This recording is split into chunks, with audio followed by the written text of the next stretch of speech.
Good morning, everyone. Senator Capito, I just want to start off our hearing today. I want to welcome our witnesses. I want to welcome family members and hope that you will introduce those who are here to cheer you on. I want to start our hearing just to express my thanks to Senator Capito and to Adam and the folks who work with you, to Mary Frances and John Kane and others who are part of our water team on the Democratic side. This committee, I like to describe this committee as we're workhorses, not show horses.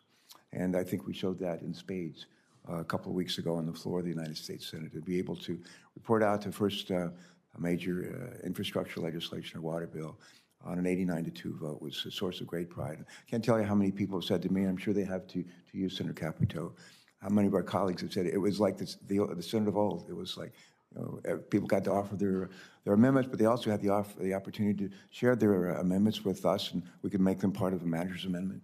We had a real debate on amendments. We voted up or down, and at the end of the day, we had just a wonderful vote. Got a very strong endorsement letter out of the administration. So I explained to some of my colleagues and my wife when I got home that night. I said, it's one of my happiest weeks in the U.S. Senate in 20 years. I'm just very, very proud of the work that we did. And we're working still on our next step, and that is service transportation, and hope that we can come through that with as equally a good outcome. But so I just want to say thanks to everybody who's been a part of that. A special thanks to Senators Duckworth, Senator Cardin, Senator Inhofe, Senator Hummus. I say Hummus. Hummus is Lummus, yeah. Cynthia, forgive me. Lummus.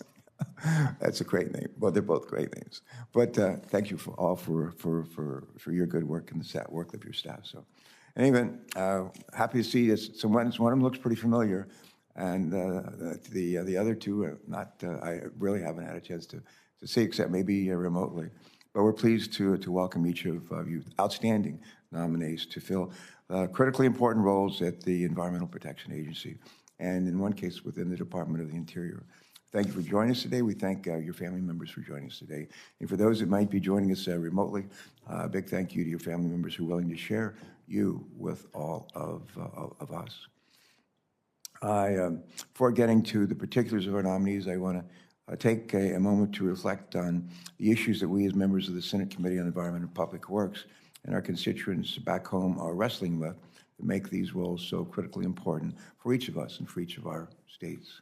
There isn't one of us who does not value the special natural spaces near our homes and in our states, including our national parks, including our wildlife refuges, from the First State National Historic Park to the Everglades and a lot of points east and west from there. These spaces support the fish, support the wildlife and quality of life that we take every opportunity to brag about. I know I brag about our national parks. I brag about our national wildlife refuges in our states, and I suspect that each of you do for your own. These spaces support the fish, the wildlife, the quality of life that we take, again, every opportunity to brag about. I think we have a moral obligation. I talk a lot about the moral obligation that we have to this planet that we have inherited, but we have an obligation to care for these spaces. We have an obligation to care for the habitats that they host and the varieties of species, including us, that they nurture. And of course, that requires skilled and committed leadership in places like the Department of Interior. We're thankful to Shannon Estenos for offering that leadership.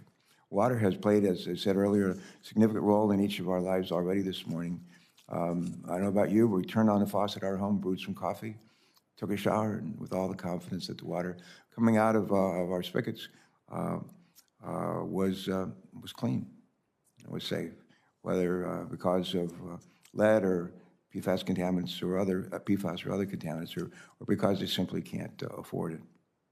Took a large step last week, as I said earlier, toward addressing the concerns, the passage of our Drinking Water and Wastewater and Infrastructure Act, but there's a lot more still to do, as we know. I'm grateful that Radhika Fox is ready to help us tackle those challenges at EPA. And every day, millions of people across our country struggle with the threats posed by chemicals and pervade their homes, their workspaces, their water, their food, and household products. Whether it's from PFAS in their water, ethylene oxide in their neighborhoods, or formaldehyde in their wallboards, people are suffering. The American people need assurances that their products, their water, their food is safe for them and their families, and that's a prodigious responsibility. We're grateful that Michal Friedhoff is willing to serve in these critical positions.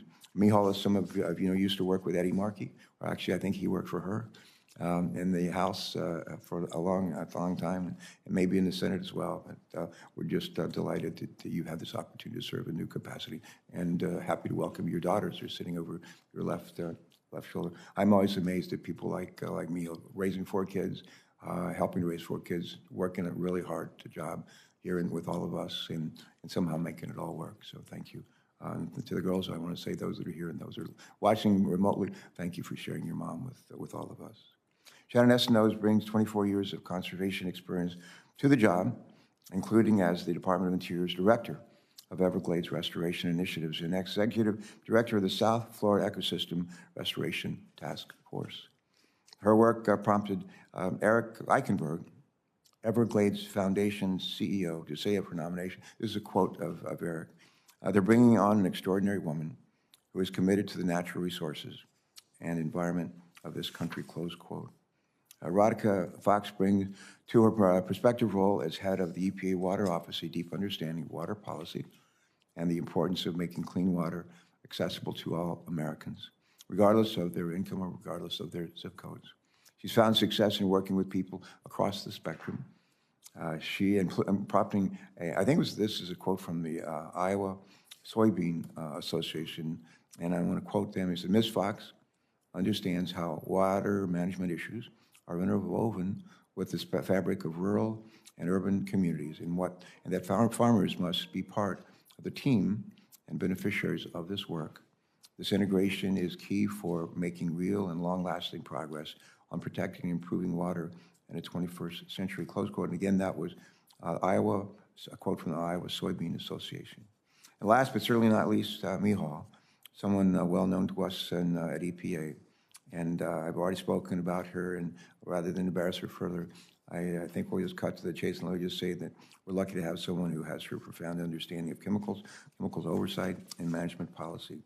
During her time when she was working with Senator Markey, who was kind enough to let her come to work with us on the committee.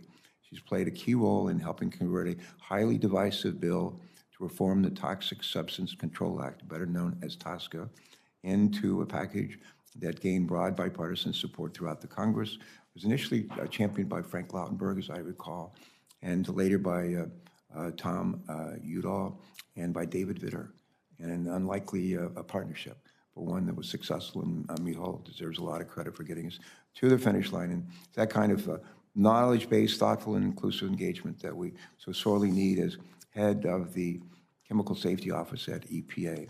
And I think our country will be well served to have Michal in that leadership role at EPA.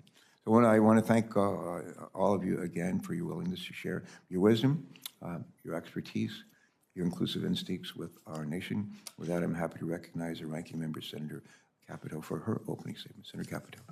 Thank you, Mr. Chairman, and it's nice to be here with you after our win on the water bill on the floor. I add my voice of congratulations to you and your leadership team and your staff, and our staff's worked great together.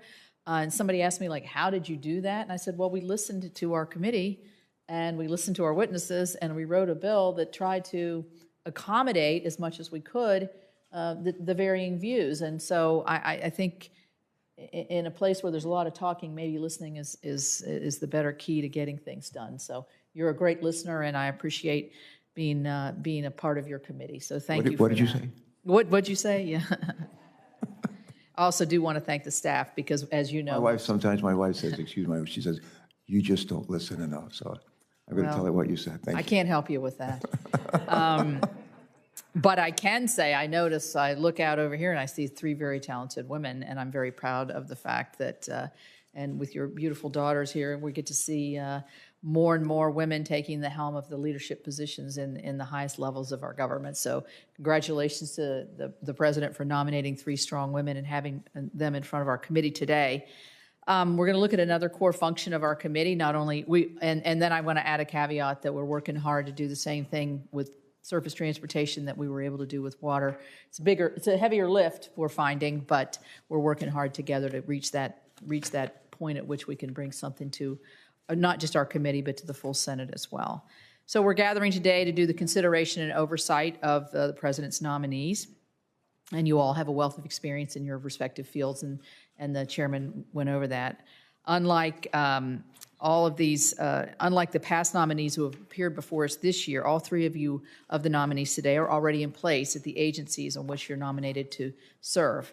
Put in another way, you've already been beginning to execute President Biden's agenda. Ms. Estenus, Ms. Fox, and Dr. Friedhoff, I hope I didn't butcher anybody there. Thank you for your willingness to serve and for appearing before us today. Given your perspective from now being inside the administration, I especially look forward to hearing about the policies that you're currently working on. I'm interested to know what roles you have played in the decisions that the Biden administration has made to this point. I also want to understand which new or different directions you would push the administration being a Senate confirmed role, and what additional authorities you believe that additional layer of accountability will allow you to bring. That insider perspective will be very helpful to us. From the outside, the pace of executive action has seemed to occur at warp speed and without a lot of external engagement, especially from many of us in Congress. As National Public Radio reported, President Biden issued more orders in his first 100 days than any president since Harry Truman. NPR observed that Biden, quote, may have campaigned on bringing bipartisanship to Washington, but much of his early focus, at least, is on policies that he can implement on his own, end quote. That's the NPR quote. Many of President Biden's key actions and reversals have come in the environment and energy policy area. I understand that we should expect a new administration of the opposite party to have different positions than its predecessor. However, the pace of these changes and the unilateral nature concern me. Dramatic changes in regulations without adequate thought or input can hurt people, businesses, and local communities. That is particularly true during this economic recovery that we are facing. Of particular concern to me and this committee are issues like the Biden administration's decision to revisit Navigable Waters Protection Rule, and we will be talking about that, the streamlined NEPA Act, and the recent Migratory Bird Treaty Rule, the last for which a proposal was just released last week. That said, some of the activities we've seen so far at the Department of Interior and EPA, I do agree with and wholeheartedly support. Just last week, I participated in the sign unveiling for America's newest national park, really source of pride for me, the New River Gorge National Park and Preserve. It is already bringing that economic opportunity and excitement to my home state, and I cannot overstate how excited folks are, and I am too. Its administration will come under your oversight if confirmed. In the activities at EPA, I was pleased to see that the administration is prioritizing research on PFAS in its budget proposal. And I'm also glad that EPA is moving forward with a primary drinking water regulation for PFAS and PFOA.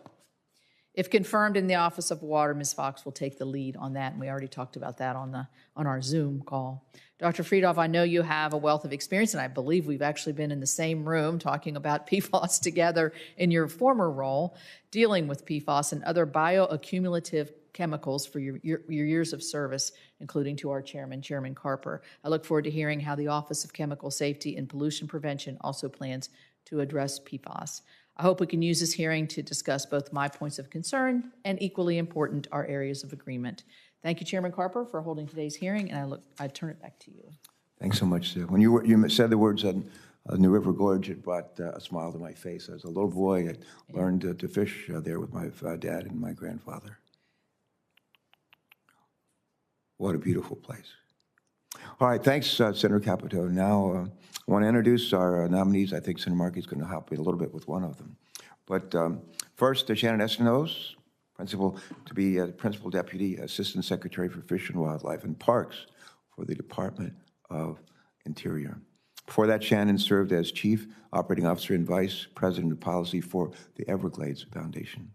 She's also served as the U.S. Department of the Interior's Directors of Everglades Restoration Initiatives and Executive Director of the South Florida Ecosystem Restoration Task Force.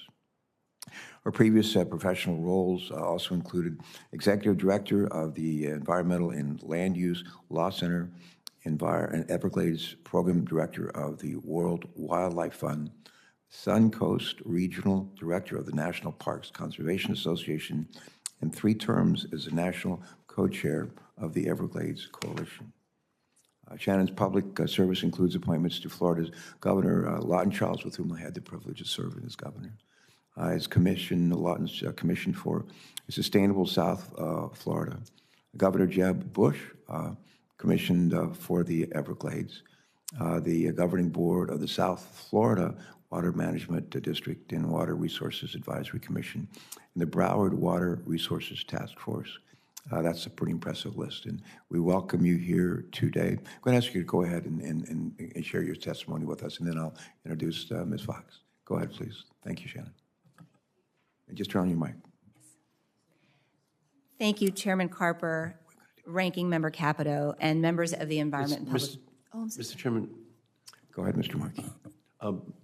Would you like to go ahead and say a few words? Would it be possible for me, please, Sure. to introduce... I was going to do them in seriatim, but why don't you please go ahead and introduce No, thank you. No, I appreciate that. Thank you so much. And I'd like to begin just by saying that I know that your wife, Martha, thinks of you as a show horse, okay? So that, well, here you're a workhorse, but back in Delaware, you are the show horse. His wife and my wife are very good friends. They know us too well.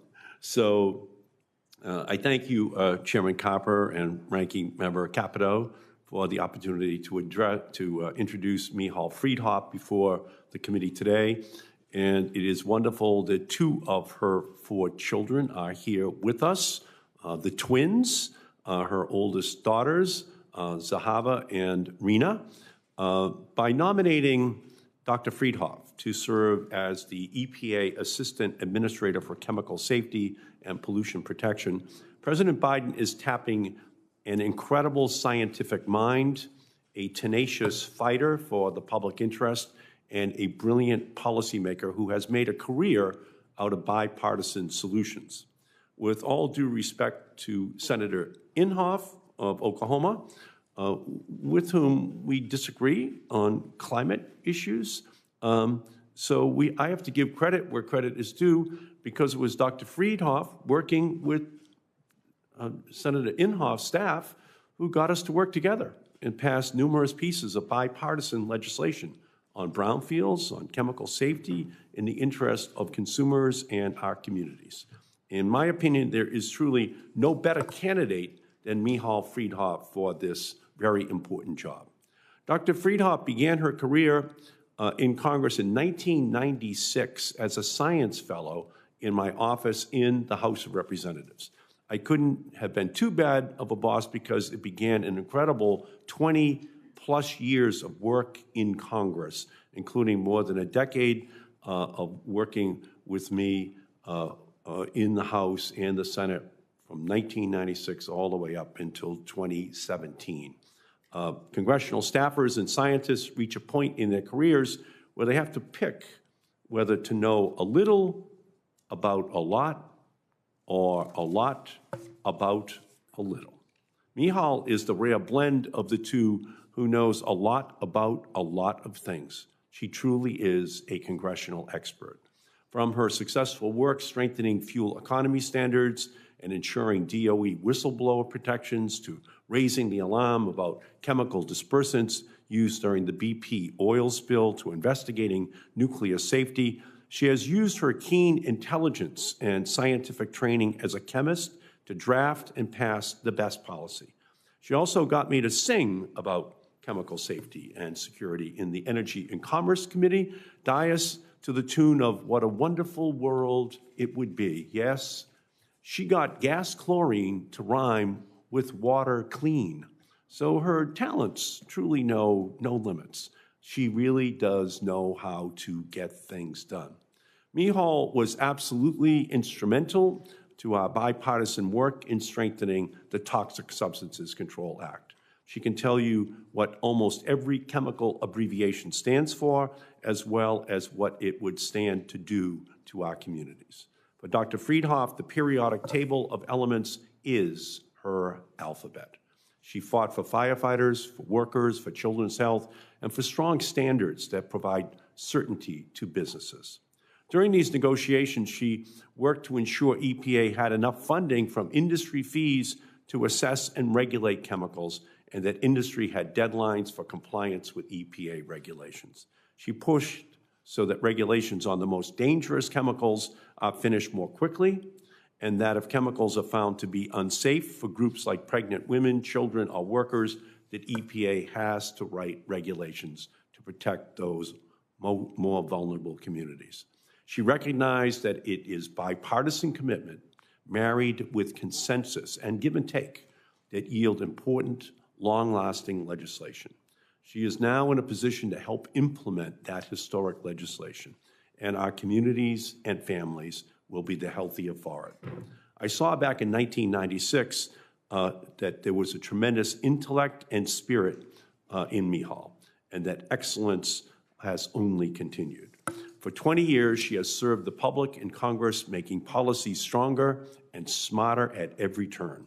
I urge the committee to approve her nomination as EPA Assistant Administrator for Chemical Safety and Pollution Protection. She served us well as Minority Director of Oversight on this committee, and now the whole nation can benefit from her leadership, building the strongest possible protections against dangerous chemicals in our environment. Thank you, Mr. Chairman. I'm Tom Carper, and I approve that message. I won't try to match it, Mihal. All right, that was beautiful. We won't ask you to sing, but we're delighted that you're able to introduce Mihal to all of us. I'm going to move next to Radhika Fox, and we'll just introduce you, and then we'll come back and ask you to give your comments. Ms. Fox currently serves as EPA Principal Deputy Assistant Administrator for Water, and in that role, she is the Acting Assistant Administrator for Water. Ms. Fox has more than 20 years of experience in developing policies, programs, and issues-based advocacy campaigns. She previously was the CEO of the U.S. Water Alliance. She also led the Value of Water Coalition, a program administered by the alliance that has spearheaded the popular Imagine a Day Without Water advocacy campaign. Prior to joining the U.S. Water Alliance, Ms. Fox directed policy and governmental affairs for San Francisco Public Utilities Commission, where my wife and I were last weekend for Mother's Day.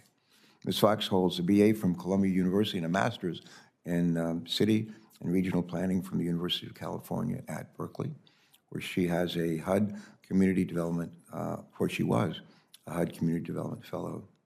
And finally, I'm not going to attempt to match Senator Markey's comments with respect to Mihal Friedhoff, but I think you can sense we know her and we love her, and we're pleased that she has this opportunity. I think it's really great that a law, I'll say this to your daughters, a law that your mom was very much involved in writing, she now has the opportunity to implement for our country and continue to do very good work and with us. So that's something of value. So with that having been said, I think I'll come back to you, Ms. Ostenos, for your statement. Thank you and welcome. Feel free to introduce anyone who's joined us today in person or remotely if you'd like to. Thank you, Mr. Chairman. Thank you, Chairman Carper, Ranking Member Capito, and members of the Environment and Public Works Committee. It is an honor to appear before you as President Biden's nominee to be Assistant Secretary of the Interior for Fish and Wildlife and Parks, and I'm very honored to be on this panel with these distinguished nominees from EPA. I want to say hello to my husband, Richard, our sons, Nick and Spencer, my mom, my friends, my family who are all watching this morning. I am a fifth... Where are they? They are all over. I have folks in Pittsburgh, Arizona, Tennessee, Florida, everywhere. So right. I want to say hi to everyone. Good. Thank you. I am a fifth-generation Floridian, born like all of my grandparents in Key West. We call ourselves conchs, after the beautiful mollusk once plentiful in the Florida Keys.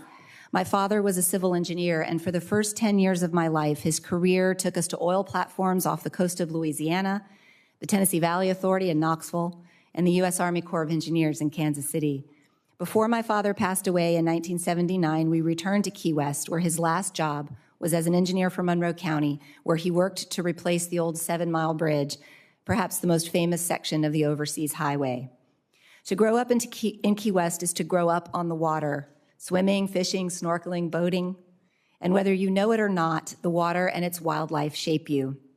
One of my earliest memories on the boat with my grandfather fishing was the day he caught me setting free the bait fish in his live well. He didn't scold me because he knew there is no conflict between harvesting fish and wanting to protect them.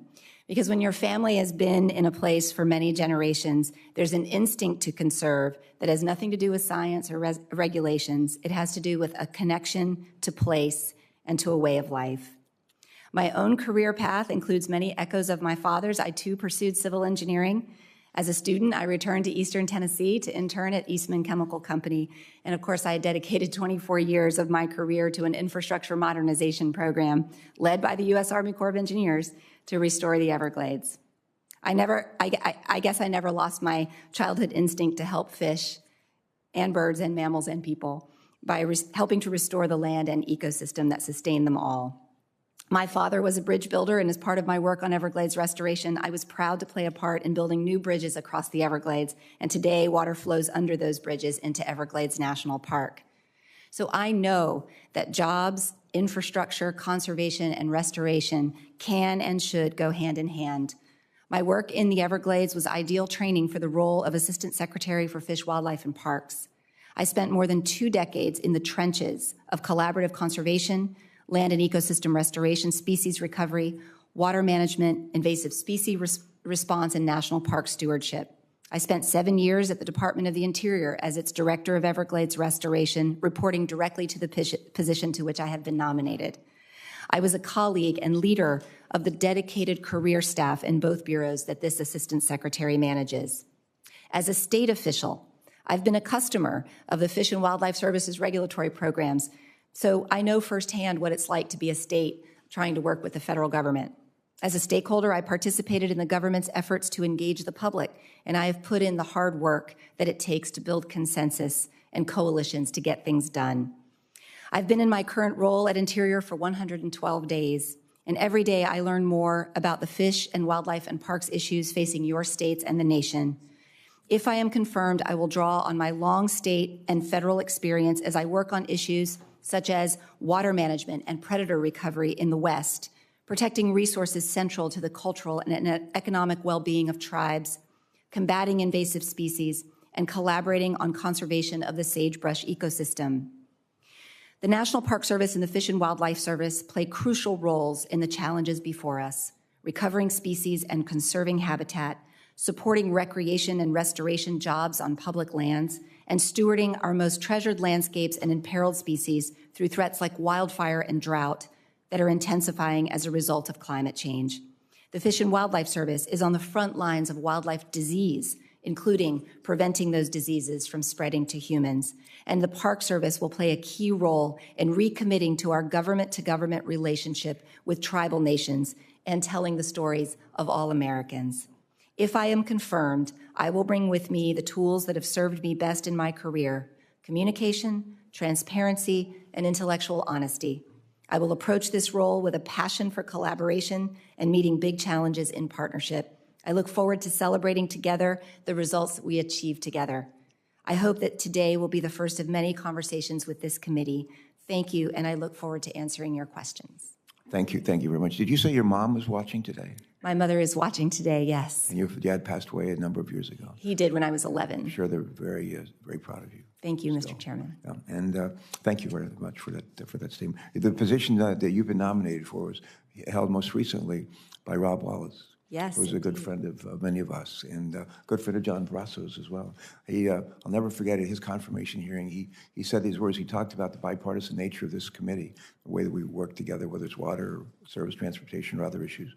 And he said these words. He said, bipartisan solutions are lasting solutions. That's what he said, bipartisan solutions are lasting solutions. I have quoted him a million times. Thank God I haven't had to pay him for the times I've quoted him, but that's the spirit that really underlies much of what we do here.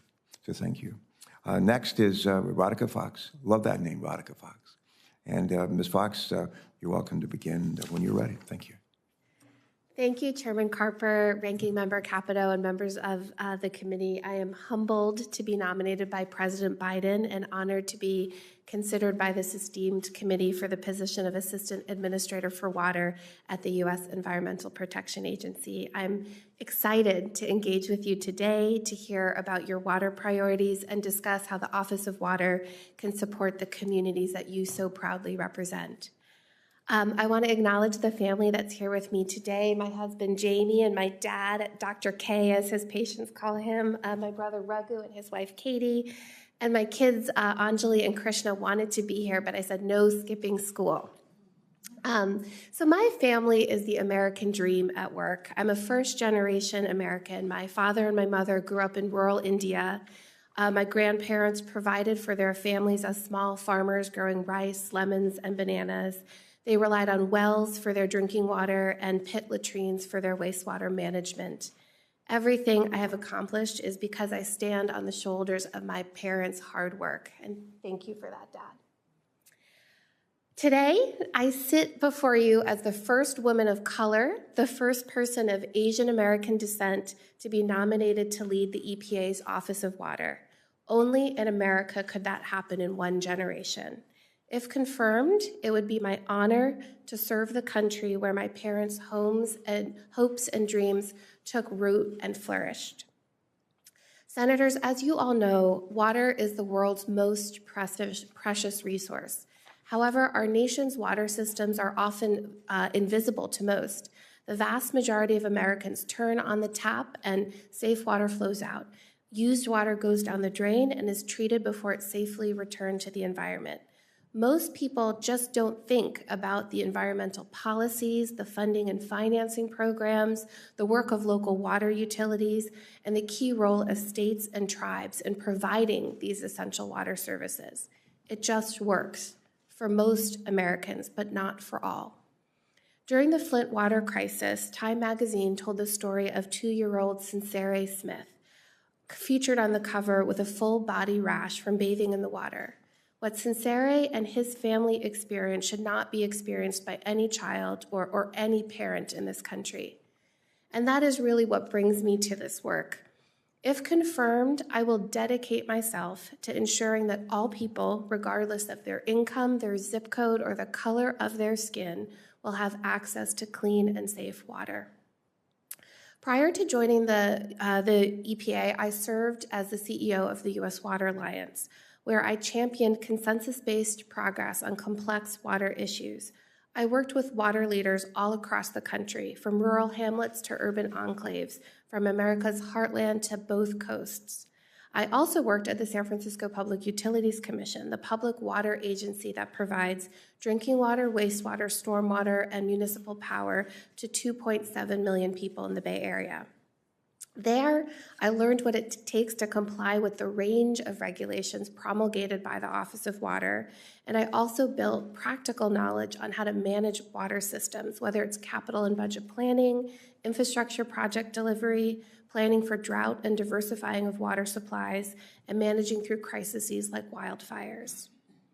Throughout my career, I have been guided by one foundational principle: listen to all sides in order to find enduring solutions. If confirmed, I will manage the Office of Water in a manner that is grounded in the wisdom, the voice, and the lived experience of those who are impacted by our decisions. We can't make policy sitting behind a desk in Washington, D.C. We have to actively engage with all those who are impacted by our decisions, whether it's water utilities, farmers and ranchers, community organizations, environmental groups, states, tribes, local officials, and many, many others. I truly believe, Senators, that water is the great uniter. It can unite this country. It can help pull us out of the compounding crises that face our nation, whether it's a global pandemic, economic recession, longstanding racial inequities, and climate change. Water brings us together across society and across the aisle. If confirmed, it would be my honor to work with Administrator Regan and all of you to advance durable water solutions. I look forward to your questions, and thank you so much for your time. Thanks again. Would you just ask your dad to raise his hand? Thank you so much. And who is that other fellow sitting next to him? It's not your husband. My staff tried to convince me he's your brother, but that's your husband, isn't it? All right. Our thanks to both of you for willing to share your daughter and your wife with all of us. Nice to see you both. All right. Dr. Friedhoff, please. Good morning, Chairman Carper, Ranking Member Capito, Senator Inhofe, and other members of the committee. It's an honor to be here today, though I'll admit it's kind of strange to be sitting on this side of the dais.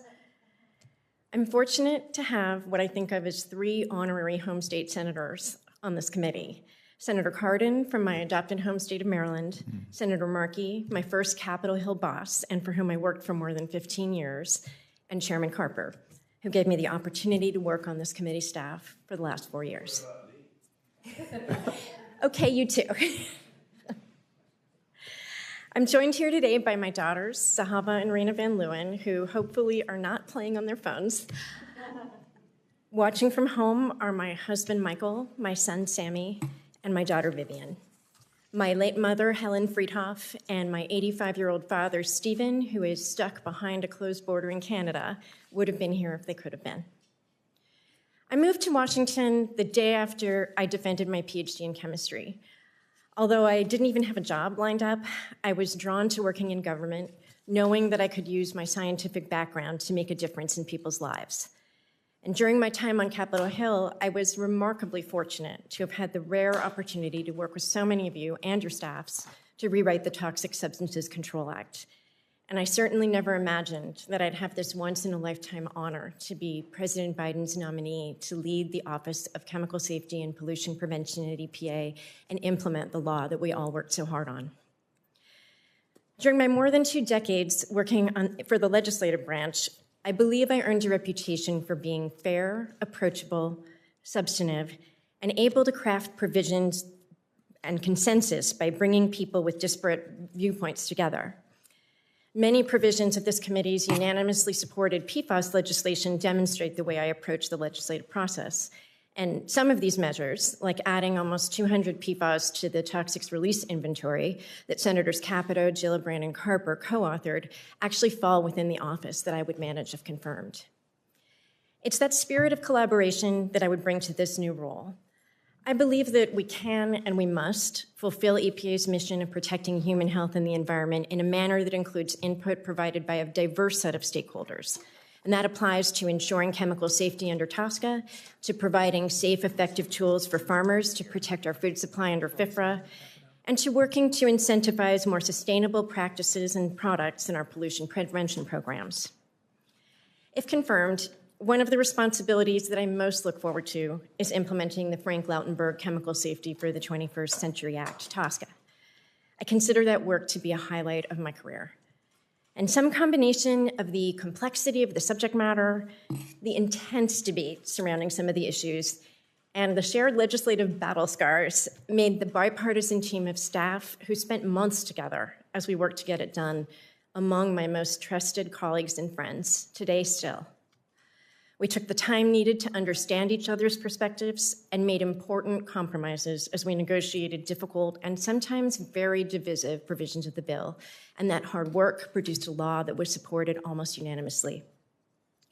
I want to provide my assurance that if confirmed, I will ensure that our activities are conducted transparently, using the best available science, and informed by EPA's expert career staff. While you may not ultimately agree with every decision that I make, I can commit to you that if confirmed, all our decisions will be well documented, transparently made, and will seek and incorporate input from all stakeholders. Finally, while I've worked closely with EPA staff for years, I've developed newfound appreciation for their dedication, talent, and resilience since arriving at the agency a few months ago. I'm looking forward to working with the scientific, legal, and policy staff to implement America's chemical safety and pesticide safety programs. And if confirmed, I'm confident that with their partnership, we can move TSCA implementation forward in a manner that honors the late Senator Lautenberg's legacy and lives up to Congress's expectations that EPA uses its new authority to protect Americans against the risks of unsafe chemicals. Thank you very much for the opportunity to testify, and I look forward to your questions. And thank you very much for that statement, Michal. Before I turn to Senator Capito for the first round of questions, I need to, this is something we do at each of our hearings with witnesses who have been nominated, and I ask you 3 questions. And after I ask a question, we'll just go down the line. You can say yes or no. I would urge a yes vote, yes response, but it's up to you. First question, do you agree, if confirmed, to appear before this committee or designated members of this committee and other appropriate members of the Congress, and to provide information subject to appropriate and necessary security protections with respect to your responsibilities? Do you, Ms. Estenos? Yes. Ms. Yes. Fox? Dr. Friedhoff? Yes. Thank you. Second question, so far so good. Second question, do you agree to ensure that testimony, briefings, documents, and electronic and other forms of communication of information are provided to this committee and its staff and other appropriate committees in a timely manner? Do you? Yes. Yes. Yes. Thank you. One last. Do you know of any matters which you may or may not have disclosed that may place you in a conflict of interest if you are confirmed? Do you? No. No. No. Good, thank you. Senator Capito. We're going to have 2 5-minute rounds in terms of questions, but she needs to be in 2 places at one time right now in the Commerce Committee, so thank you very much for being here. Yes, thank you, Mr. Chairman, for giving me the privilege of going first. I apologize. After I question, I'm going to have to go over to Commerce. We're working on the Endless Frontiers Act, which is endless. It's a good way of putting it. So I'm going to start with you, Ms. Fox. We talked about this issue on waters of the U.S., and you've all pledged clarity and thoughtfulness and regulatory certainty. Administrator Regan committed to not going back to the verbatim reading of the 2015 Obama Waters of the U.S. rule. This is a very far-reaching rule that impacts a lot of people, a lot of agriculture as well.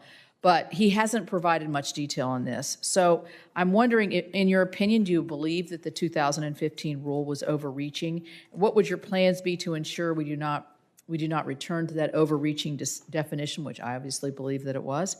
And also, do you agree or disagree with the court decision, including the injunctions against the rule that were issued in 2015? Thank you, Senator Capito, for the question, and also thank you for the opportunity to visit with you recently on so many of the issues before the Office of Water.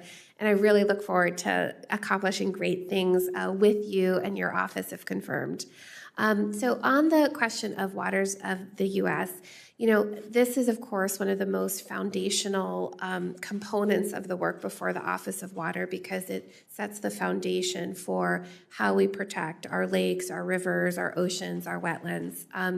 We are in the process of reviewing the Navigable Waters Protection Rule, and really under Administrator Regan's direction, we're really trying to understand what are the lessons learned from an implementation perspective on both the 2015 rule and the 2020 rule. You asked about how we're going to approach that review and that consideration, and it will really be, as Administrator Regan has said, to listen to all sides, to understand what is working, what is not working from an implementation perspective, from the agricultural community, from industry, from environmental organizations, as well as our co-regulators, the states and tribes. Based on that feedback and really based on the science and the economic analysis, we'll make a determination moving forward. But what I can say, Senator Capito, is that Administrator Regan and I want an enduring definition of waters of the U.S., one that can withstand administration changes, can protect our waters, and ensure the economic vitality of all communities. So that is our commitment as we do this review. Yeah, I would implore you again, as I think a lot of folks who opposed the direction that the Obama administration went, that we don't go down that path again. Obviously, the courts agreed with that presumption and caused a lot of confusion at the same time. Ms. Estenos, I wanted to ask you about NEPA.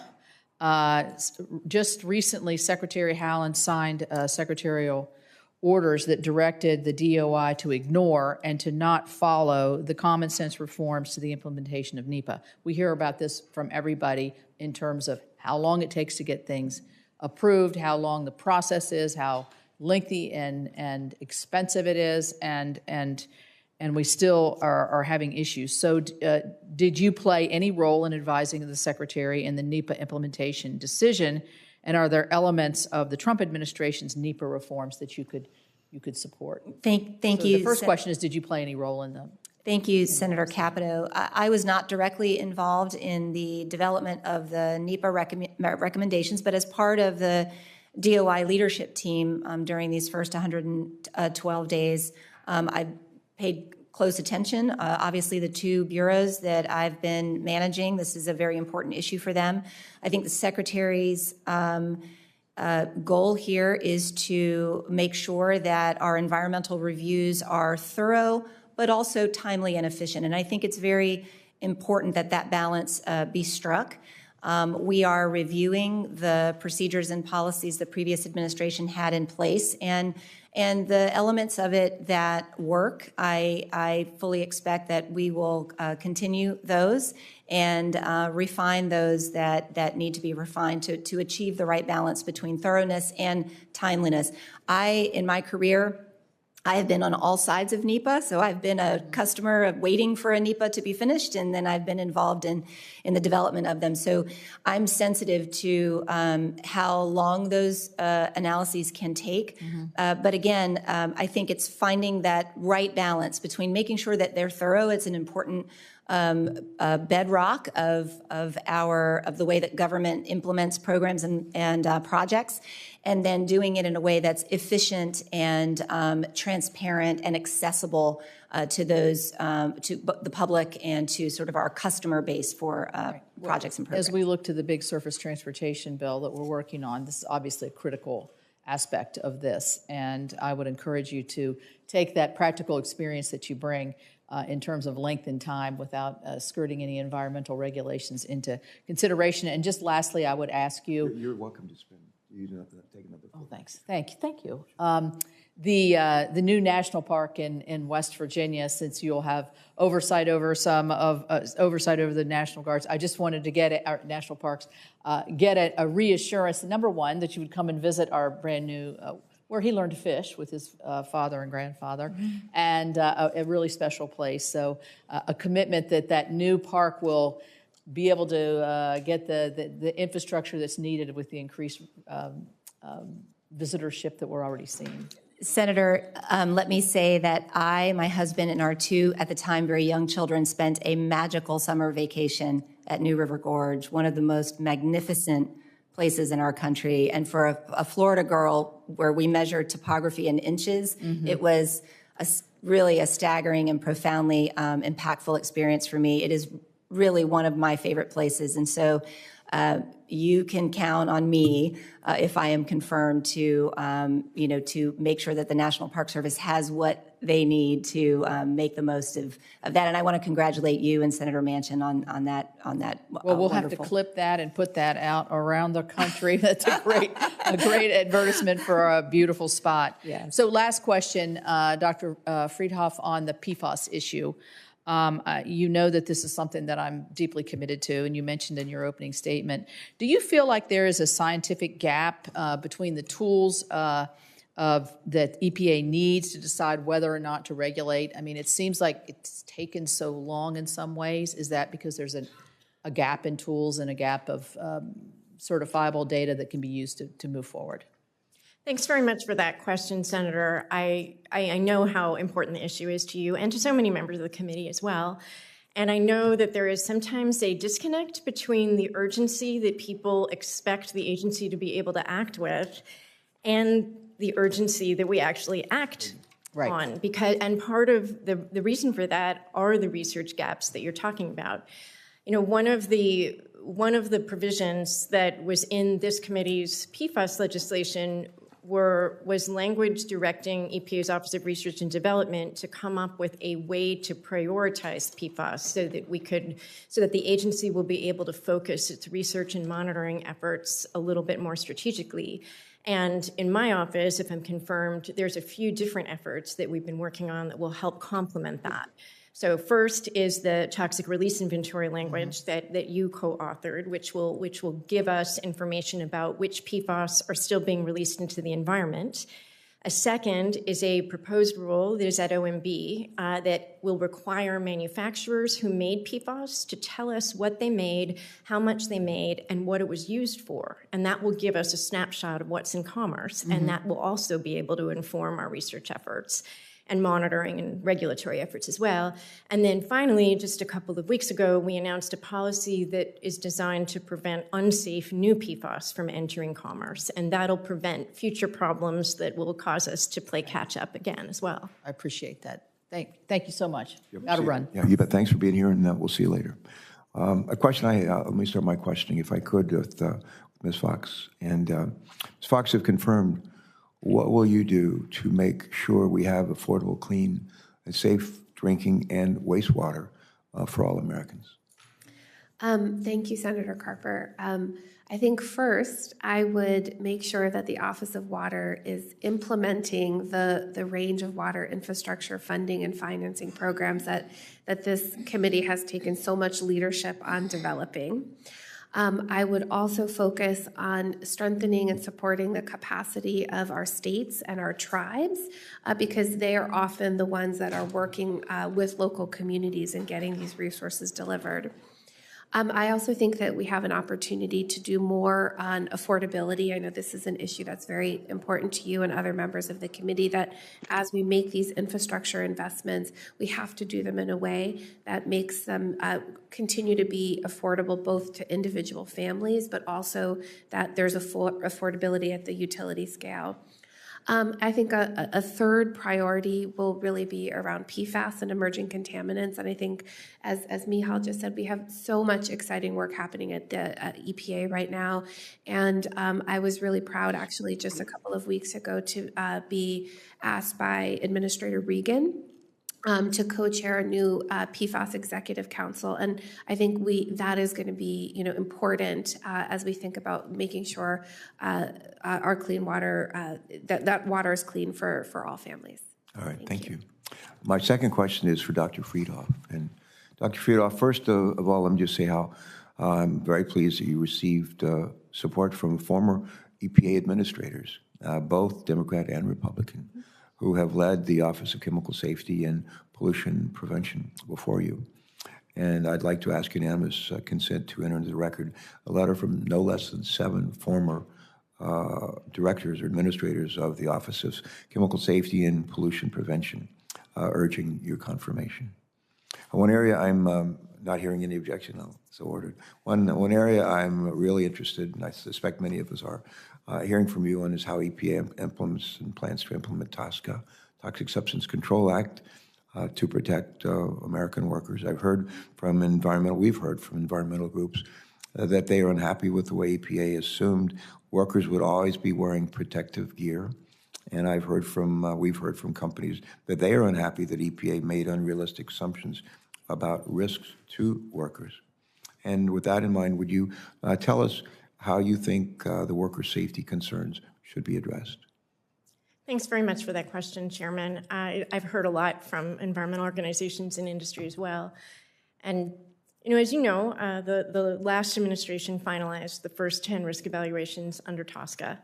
And I think there was a lot of good work that went into those risk evaluations, but I think a lot of them were rushed as well.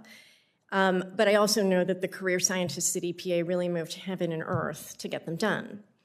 So I can't really speak to why those decisions were made, but I can tell you a little bit about how I see the issue of worker safety and how I would implement it if confirmed.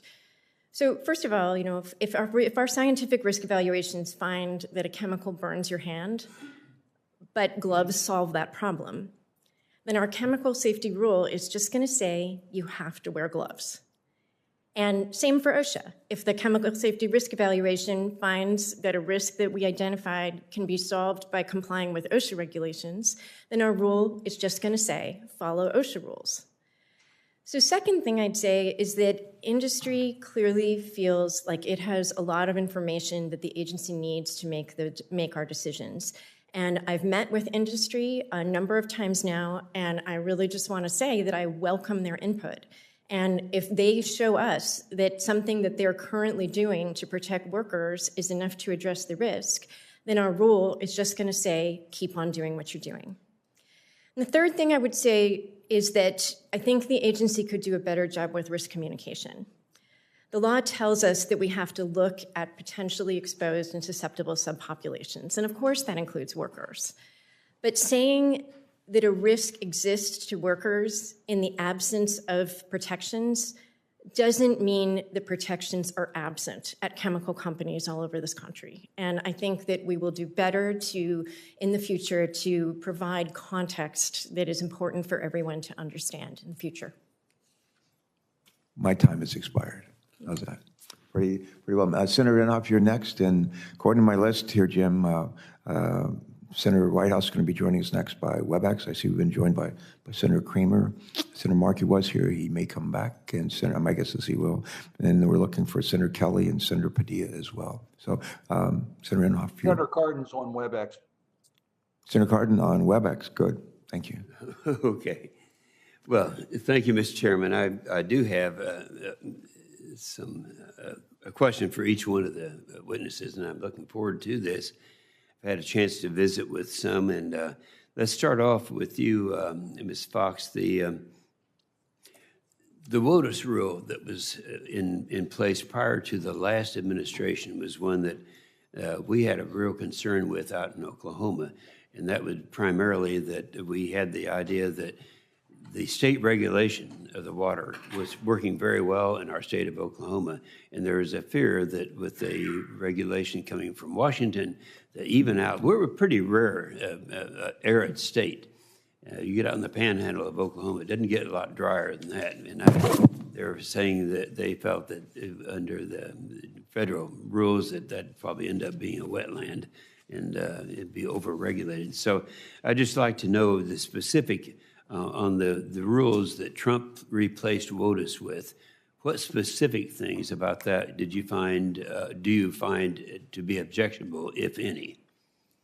Thank you for the question, Senator. I think the example that you just shared from your home state of Oklahoma is exactly why, if confirmed, I would really manage the Office of Water in a way that really tried to understand the wisdom, the voice, and the lived practical experience of people in complying with our rules. I bring that orientation because I worked at a local water agency that had to comply with all of the things that Office of Water did. Yeah. And so, to your question specifically, as we have been conducting our review of both the 2015 rule and the 2020 rule, really at the direction of Administrator Regan, we have found implementation challenges with both of the rules. Just one example, for example, with the 2015 rule, there were a lot of case-specific determinations, jurisdictional determinations, and what we found from listening to folks in states is that was really cumbersome from an implementation perspective. That's what our career staff have heard. At the same time, I think the 2020 rule tried to correct for that. But now what we're hearing, our career staff are hearing from several states is now we have, the vast majority of waters in some of the states that are now not jurisdictional. And so it's raising a different kind of implementation challenge as far as water quality protection. And I think, I don't mean to interrupt you, but I know that I've got to get around to all three of them. Absolutely. So I appreciate your comments, and particularly in your opening statement. I enjoyed that. And so I will look forward to working with you. And if you don't behave, I'm going to talk to your daddy. Okay? Okay. All right. That's good. Now, we want to real quickly go to Ms. Estenos on the lesser prairie chicken. I know you're fully familiar with that. You and I had a chance to visit about that. But we're facing something right now that in a federal court in Texas throughout the threatened listing for the prairie chicken. The reason at that time they didn't think that the conservation efforts that were just really impressive were really considered at that time. Now, we're talking about 5 states were involved in this thing, and you and I had a chance to talk about that. So I would just like to kind of get your input into how much weight are you going to attach to the efforts of conservation efforts of the 5 states in terms of your jurisdiction. Senator Inhofe, thank you so much. Thank you for the time you spent with me talking about this and other issues. I very much appreciate it. We are under a court deadline to issue a 12-month finding near the end of the month. And what I would say is that the conservation efforts of states, private landowners, are central, really, to our any hope that we have for recovering species before they're listed or whether they're listed or not, regardless of their conservation status. And so you gave me good counsel yesterday to reach out and learn more about those conservation efforts. I've already taken steps just in the last 24 hours to begin that dialogue, and I think that's really where the hope for the lesser prairie chicken lies, is in our collaborative efforts to recover that species. Okay, that's good, and we'll be visiting with you, and I appreciate it very much. I have every reason to believe that you will take great consideration of the input that is out there. Thank you, sir. Then, last but not least, Yeah, well, your time's expired, but go ahead if you just briefly. And we're going to have a second round. I have a second round as well. I have a picture here I want everyone to look at. And I want you, my little girls here, Zahava and Rena, to listen to what I'm saying. Your mama probably is the only person in America that will have equal praise from Senator Markey and me. Okay? And I say that in all honesty because we've worked so well together. In fact, we shared some credit. I've often said I felt that I was more responsible for getting Barbara Boxer to come with us on the chemical legislation. And they all now are giving you that credit. So I'm not sure. I think we shared that credit at that time. And I've always enjoyed working with you, and certainly do. I'd like just to have just any comment you can make to update us as to what we're going to be doing with the prairie chicken. You know, and I both know all the background of that, and I'd like to see, where you think we're going to be on that issue. And I'd ask you to be very brief, if you will, please. I'm hoping that I don't have to talk about the prairie chicken for the entire 4 years that I spent in the Biden administration if I'm confirmed. So that was pretty brief, and that's to the point. I think she got her message across. That was lovely. I'm glad that you asked for the extra time. And we'll come back to you for a second round, Senator Inhofe. We will. Senator Cardin, I think, is now going to join us next by WebEx, followed by Senator Kramer, Senator Whitehouse by WebEx, Senator Lummis by WebEx, Senator Markey, Senator Kelly. I have to go join a Finance Committee hearing for a little bit, and Senator Kelly is good enough to take the gavel from me while I do that. And Senator Kelly, I think Ben Cardin is up next. Thank you. Thank you, Mr. Chairman. Let me thank all of our witnesses. I've had a chance to meet with each of you, and thank you very much for your public service. I would first ask unanimous consent to submit record letters of support for Ms. Fox to be Assistant Administrator for Water from 3 Maryland organizations: Waterkeepers Chesapeake, Moonshot Missions, and Southeasterners Rural Community Assistance Project. Without objection, since the chairman just stepped aside. Without objection. Thank you very much. Ms. Efinos, if I could, we had a wonderful conversation. I appreciate your knowledge and sensitivity to the wildlife refuges that are located in the state of Maryland, and your desire to fill critical positions, your knowledge of the national park system in our state of Maryland, and the request to expand the national park system, and your sensitivity to that. your understanding of the Chesapeake Bay and the importance it is to our entire region. I'm going to ask you a question that we did not have a chance to talk about during our meeting, but one that I think is critically important in the theme of the Biden administration on dealing with equity issues. One of the goals of the 2014 Chesapeake Bay Watershed Agreement is to expand public access to the bay and its tributaries through existing and new local, state, and federal parks, refuge, reserves, trails, and partner sites. So can you share with us how you would prioritize the accessibility of outdoor space and the equity issues in so many Americans today who would enjoy access but find it difficult, if not impossible, to gain access? Senator, thank you so much. And again, thank you for the time that you and your team spent with me this week. I appreciated that so much. Expanding public access to nature and to public lands is a top priority for the administration, for the secretary, and if I am confirmed, it will be a top priority for me. We have spent a lot of time in the last 112 days talking about the programs that we have and that we can leverage, existing programs that we can leverage to increase public access. Our National Wildlife Refuge System is particularly promising in terms of its accessibility to underserved communities and the millions of Americans that live within a 60-minute drive, for example, to of a national wildlife refuge, and looking for opportunities to help those folks get out to our public lands. The other very big opportunity we have is in the LWCF program. On Monday, we just announced the Outdoor Recreation Legacy competitive grant program of $150 million. We're so grateful for the Congress's work to fully fund LWCF. That program is specifically designed to help underserved communities, rural communities, urban communities, increase their access to parks and open space. And it's one of the initiatives that I'm the most excited about. And if I am confirmed, it will be one of my top priorities.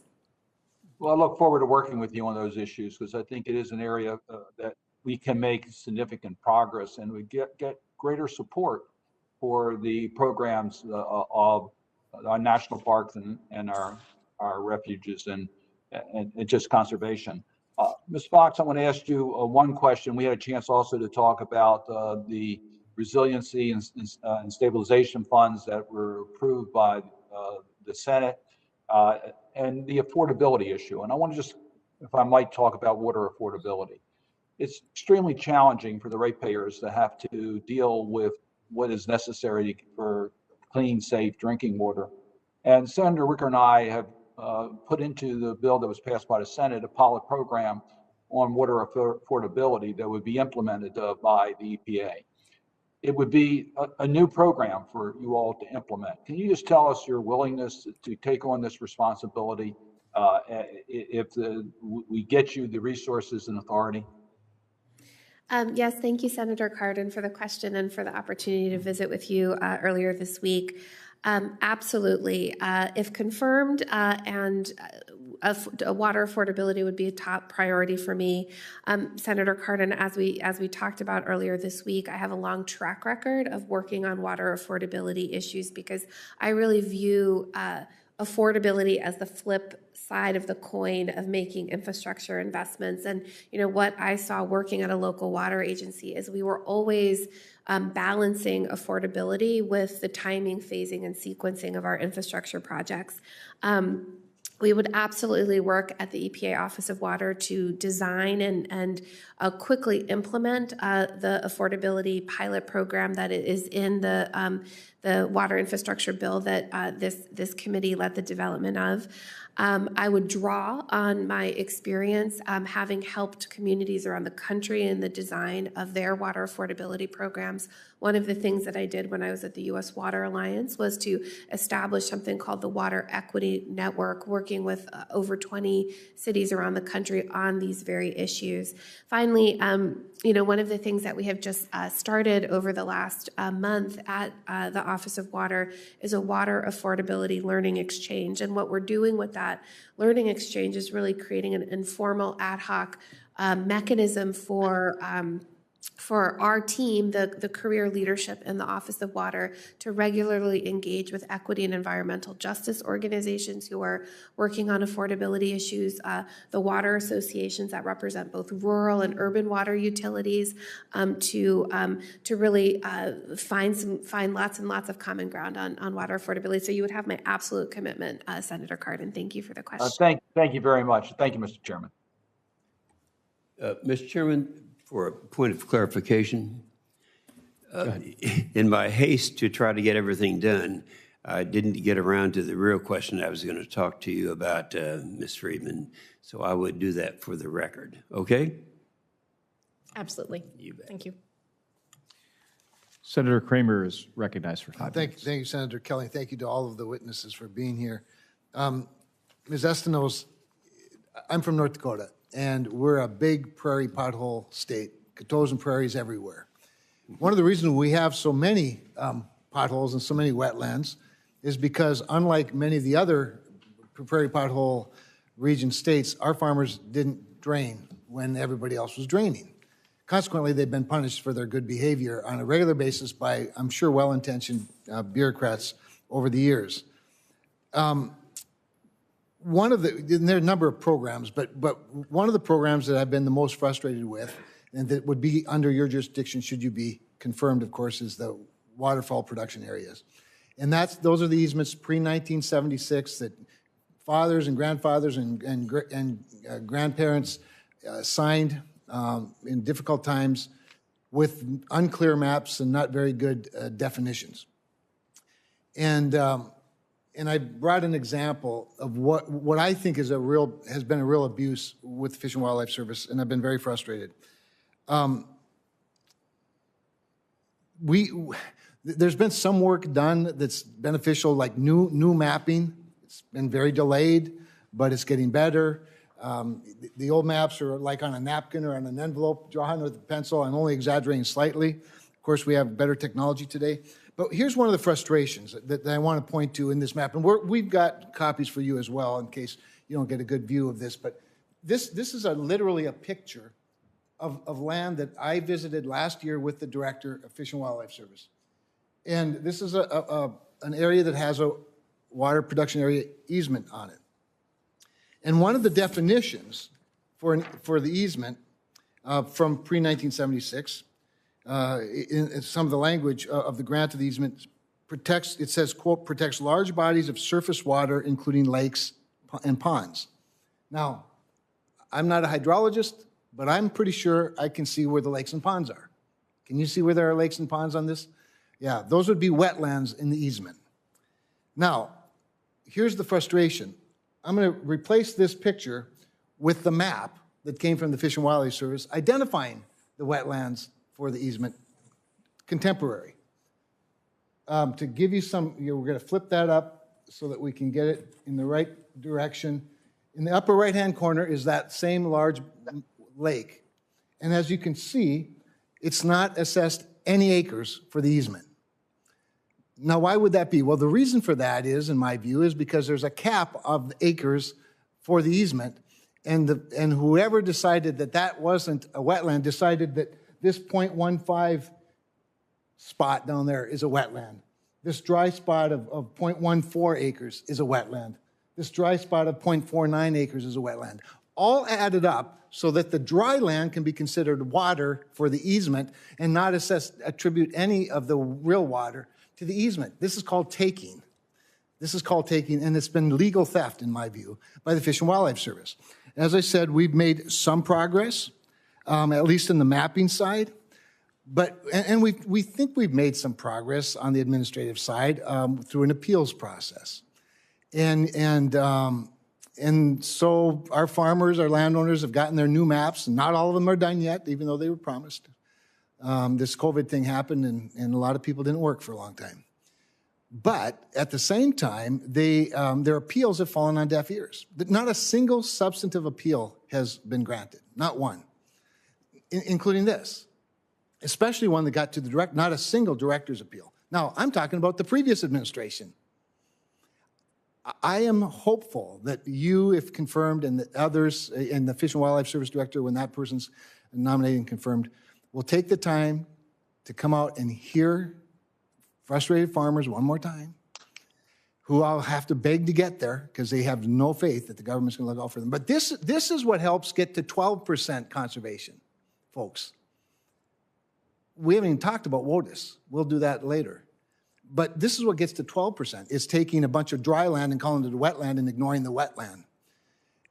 To get to 30, people would starve because there wouldn't be enough cropland left. We have got to take a realistic view of this. But more important than that, is the fact that farmers own this land. This is their land that's being taken. So I know I've been out of commission for a couple of weeks. I hope that you and I can get to know each other better, and I'd love to bring you up to speed on all of this and love to hear more. Well, Senator, if I may, thank you for this, and I do look forward for us getting to know one another and for the opportunity to sort of dig into this issue. I do know, and I'm pleased to hear that you consider it to be a step in the right direction, that there's an appeals process. It appears to be something that is working for the Fish and Wildlife Service, and so I think that's good. I obviously need to dig deeper and fully understand the parameters of how we're delineating what is a wetland. And I have a lot of experience in wetlands, being where I'm from in South Florida. So it's an area of both the law and the science that I'm familiar with. And so I thank you for the images. This is very helpful. And if I'm confirmed, I pledge that I will be in close contact with you. And if I heard an invitation to come out to North Dakota, I would very much like to take you up on that. But there's skating rinks in February, so we have to pick the time. It's very important when you come to North Dakota. Yes. Thank you. With that, Mr. Chairman, there was a letter written to the acting director from a number of organizations from North Dakota. If you haven't received it, we'll make sure you get it. And I would ask unanimous consent to place it into the record. Thank you. Thank you, Senator. And joining via WebEx is Senator Whitehouse is recognized for 5 minutes. Thank you, Chairman Kelly. First, let me welcome Ms. Estenos, Ms. Fox, and Dr. Friedhof. It is great to have you here in the committee with us, even if we're just here electronically. For Ms. Fox and Dr. Friedhof, I want to ask about the problem of science in the last administration, which was routinely ignored and even disparaged. And that was done on a repeated, consistent, systematic basis. I think any notion that this was a coincidence or a fluke is living in a dream world. And I know that Administrator Regan has pledged to take a look at all of that disparagement and violation of science. And in the conversation that we had, it was clear to me that he was going to look at who and what and where and when, but not at why things went wrong. And I would encourage you, if you're confirmed, to make sure that you're answering the question why. Because if this was systematic, we need to know who was behind it. When January 6th happened, I pushed very hard on the Department of Justice to make sure they weren't just challenging the people who came through the windows and doors of the Capitol, but looking upstream to who might have been behind it, who might have been organizers, funders. And I think you need to have the same conversation with your employees. And my question to you is going to be one for the record, because I want you to have the chance to sit down and answer it, fully, and not under the pressure of my 5-minute limit. And that is, what's going to happen when people come forward to disclose things that were done wrong at EPA in the past? Are they going to be told, we're not interested, go away, we're looking forward, not backwards? Are they going to be told, we're not really interested, but why don't you go down to that overworked Inspector General? Maybe they'll take an interest there. Are they going to be told, look, this really damaged an important agency, we're taking this seriously, and here's our system for dealing with your concerns. Here's who's going to hear you out. Here's how we're going to coordinate the different stories that we're hearing. Here is what our response plan is to the predicament that we've been left with. So I hope that you can all answer that, and I would appreciate it very much if you gave that some time and attention and answered it as a question for the record. Ms. Estenos, welcome. I'm delighted that you are here. I hope that we can bring you up to Rhode Island to visit the park that is going in along the Blackstone River. It's a slightly unusual park because it's made up of lots of old historic mills and parts of the early Industrial Revolution, which were joined together for power by the Blackstone River. And now it's a very unusually, it doesn't have borders like a lot of parks. It's like jewels strung along the string of the Blackstone River. And I hope very much that you'll come and see it and help us turn that into the facility that it really should be. It's just gotten started. But I want to talk generally with you and put a flag up about the problem of waters and coasts being overlooked. I'm thrilled that you're from the Everglades. You know what a coast is. You know what salt water is. I think that's great. The Land and Water Conservation Fund, I have complained about for years for its upland bias. In fact, I'm filing legislation to rename it the Upland and Freshwater Conservation Fund, so that any pretense that it treats coasts and saltwater fairly is removed, and we can set up a Coasts and Saltwater Conservation Fund that can, I hope, stand on its own and have the resources that upland and freshwater gets. The Army Corps of Engineers has a flood program that is just horrible for coasts compared to what it does for upland and inland. And the Department of the Interior is named Interior, so it's not exactly a coastward-facing agency.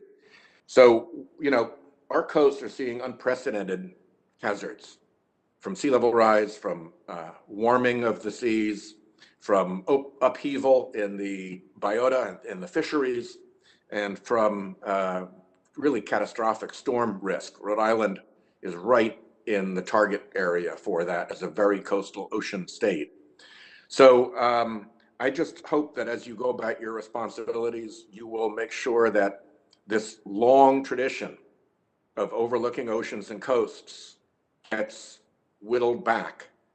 We even saw it in the Biden infrastructure plan, which is extremely weak on everything having to do with oceans and coasts. It's like there's a missing section on oceans and coasts. So I'm going to be a persistent nag, I guess, of the Interior Department to pay more attention to oceans and coasts. And I just wanted to lay that marker down right now. And if I have any time left, to ask you for a quick response. Yes, Senator, I'm happy to respond to that. When you're born on an island, it's all coast. My husband and I have raised our family in Broward County, Florida, which regularly experiences now several times a year what we call sunny day flooding, which is essentially just the ocean coming and occupying our streets. So the amount of work that needs to be done to build coastal resilience is really, and from an Interior Department, the equities that we have on the coast are incredibly significant. And so if I am confirmed, coastal restoration, coastal resilience, these will be high priorities for me and in terms of the Fish and Wildlife Service and the National Park Service. And I look forward to visiting Rhode Island. We'll be in touch a lot, and I welcome you and thank you. Thank you. Thank you, Senator. And now joining us also via WebEx is Senator Lummis is recognized for 5 minutes.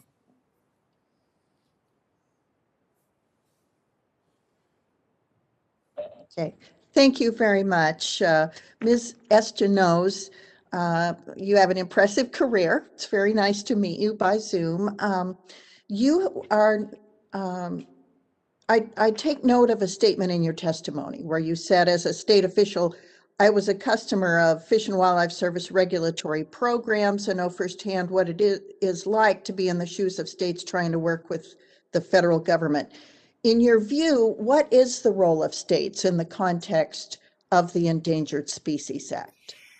Thank you, Senator, and thank you for that question. I think the states play an absolutely central role when it comes to the Endangered Species Act, particularly when it comes to species recovery and management. And what we want is to recover species. We want species not to need the protection of the Endangered Species Act. And states, states have a tremendous amount of expertise on the ground in species management. And so it has been my experience in my own career that when in the almost 25 years I was working in Florida, the state of Florida was our strongest partner, and the Florida Fish and Wildlife Conservation Commission, a tremendous partner there. So I believe very strongly in partnerships with states and really leveraging the expertise that we have in states.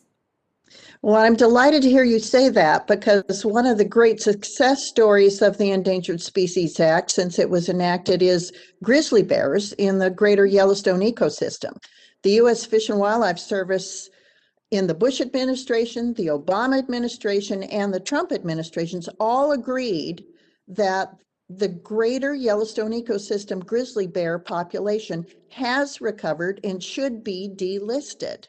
So, Ms. Destinos, do you believe we should keep species on the list that every scientist in the past 3 administrations agrees has been, should be delisted, has recovered, and management handed back to the states?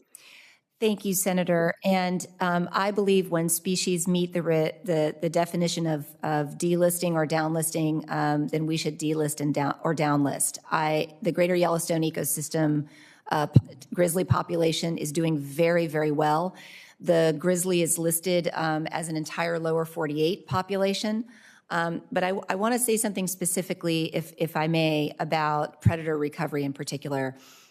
Species recovery is always challenging, but I want to recognize that there are special challenges when it comes to predator recovery, and particularly for folks on the ground who find themselves sharing the landscape with a recovering predator species. And it's really important for folks to feel supported and listened to, and that we have the right tools in the toolbox to help folks live and exist with a recovering predator species. And state management is, and state expertise, as I said before, is absolutely central to this approach. And if I'm confirmed, I will prioritize understanding and working closely with states to recover all species, and in particular predators. Well, thanks so very much. I'm going to shift over to Ms. Friedhoff, but if I get a chance, I'll come back to you. My question is about chemicals make benefits and marvels of modern life possible. According to the Department of Energy, more than 96% of all manufactured goods rely on chemicals. And one of the duties of the Office of Chemical Safety and Pollution Prevention is to weigh the benefits and risks associated with chemicals. So how do you intend to weigh those two things, both the benefits and the risks of chemicals before your office? Thanks very much for that question, Senator. And you're absolutely right. Both of the laws that serve as the primary authority for the Office of Chemical Safety and Pollution Prevention require the EPA to consider costs and benefits and risks. And for example, in TSCA, Congress actually gave EPA the authority to exempt uses of chemicals if that use is needed for an economically significant reason from our rules. And if confirmed, I intend to follow the law. Well, thank you. And hopefully I'll get a chance in round 2 to visit with you again. Chair, I yield back. Thank you. And is Senator Markey here via WebEx? Well, recognize myself for 5 minutes. Ms. Fox, I want to get your thoughts on the waters of the United States, or WOTUS, rule.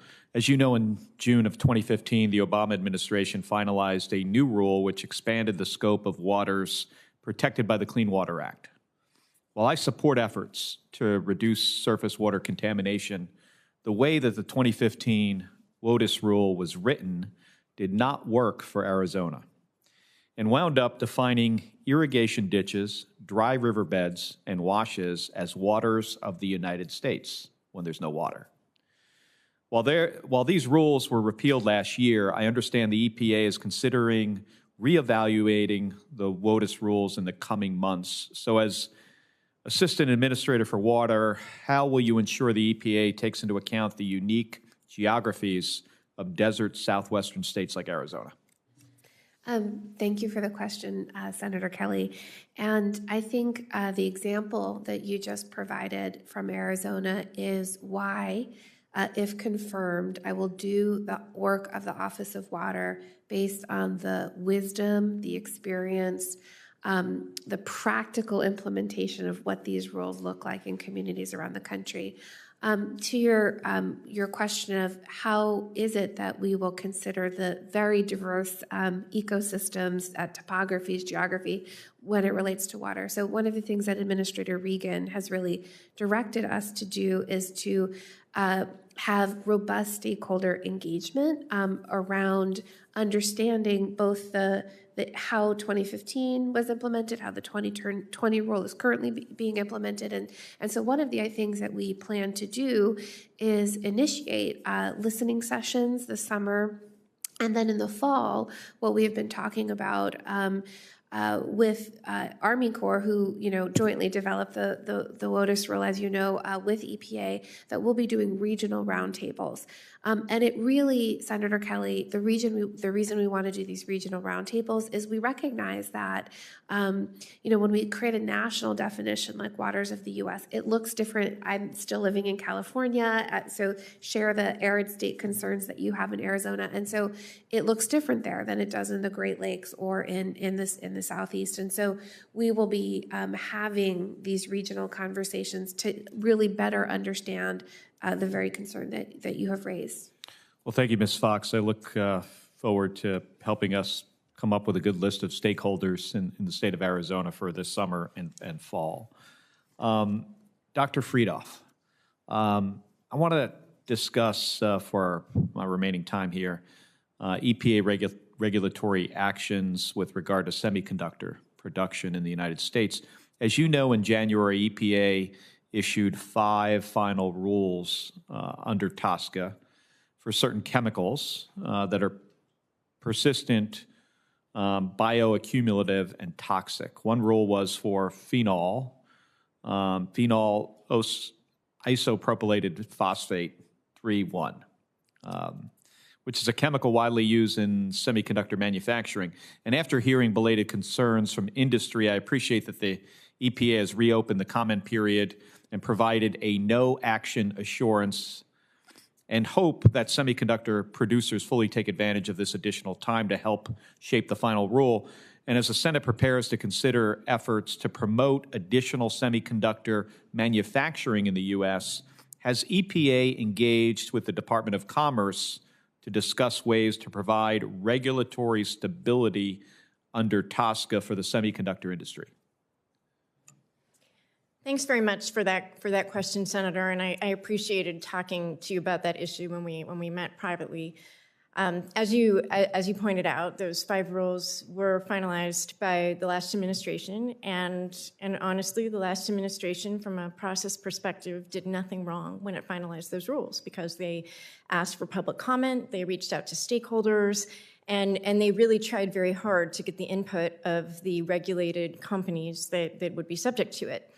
So, as you said, when we started hearing from your constituents and many other companies across the country with their concerns that they hadn't really realized the implications of these rules on their business, we did take quick action to give them some more time and flexibility to give us the information that we need. And we really do encourage them and other industry sectors to bring us that information, because I know the EPA career staff want to address all of the valid concerns that have been raised about those rules. In terms of what you're asking about interagency coordination, there's actually a TSCA interagency coordinating group, and that group consists of representatives from many different agencies, including the Department of Commerce, the Department of Defense, NASA, the Small Business Administration, and many others as well. And our career scientists meet with them on a regular basis. I think it's more frequently than once a month. Sometimes it's weekly, depending on what we're doing. And we do that because we really have a strong interest in understanding what other agencies feel their needs are as we move forward with regulatory actions. Well, thank you, Dr. Friedhoff. My time's expired. I'll now recognize Senator Ernst for 5 minutes. Thank you very much, and I welcome our witnesses here today and look forward to our discussion. So, Ms. Fox, I'll start with you, please. And I'm going to take what Senator Kelly was talking about with the 2015 WOTUS rule and just add a little bit to that, because as you see, there's a bipartisan disagreement with the 2015 rule that was put into place. I adamantly was opposed to what we saw under the Obama administration in 2015. It was very damaging to the state of Iowa, and what we saw with that rule and the way it was defined, those new waters of the U.S. then allowed the federal government, or would have allowed the federal government, to regulate 97% of Iowa's land, not just water, but land. So I know that we talked about stakeholders, and I'm really glad to hear you say that, because many of my constituents felt that their concerns were ignored during the 2015 WOTUS rulemaking process. And in 2014, the Obama administration's very own SBA Office of Advocacy submitted comments to the EPA and the Army Corps of Engineers arguing that the agencies hadn't conformed to the Regulatory Flexibility Act's requirements that small business concerns be considered. So you've mentioned you want to bring stakeholders to the table. What will you do specifically to ensure that the concerns of all of these impacted stakeholders, especially as you look at states across the Midwest, maybe in California, those that are in agriculture, those concerns are addressed in the event that a new definition is proposed? Thank you for the question, Senator. And, one thing I will say is that in my former role as the CEO of the U.S. Water Alliance, I had the opportunity to spend quite a lot of time in Iowa. We had our One Water Summit every year, and Iowa brought the biggest delegation of farmers and water utilities and business leaders. When I hosted something called the One Water for America listening sessions, we went to Iowa to hear about really the tremendous innovation that is happening on both water quality and farm profitability, because we saw municipalities and farmers working upstream, downstream. In fact, last year, during my final year at the U.S. Water Alliance, we awarded the Iowa Soybean Association the U.S. Water Prize because I truly believe that it's through collaboration and partnership that we will get the work of protecting our nation's waters and protecting our agricultural productivity, at the same time. So what I commit to, if confirmed, is, I want us to find an enduring definition of waters of the U.S. That's what Administrator Regan wants.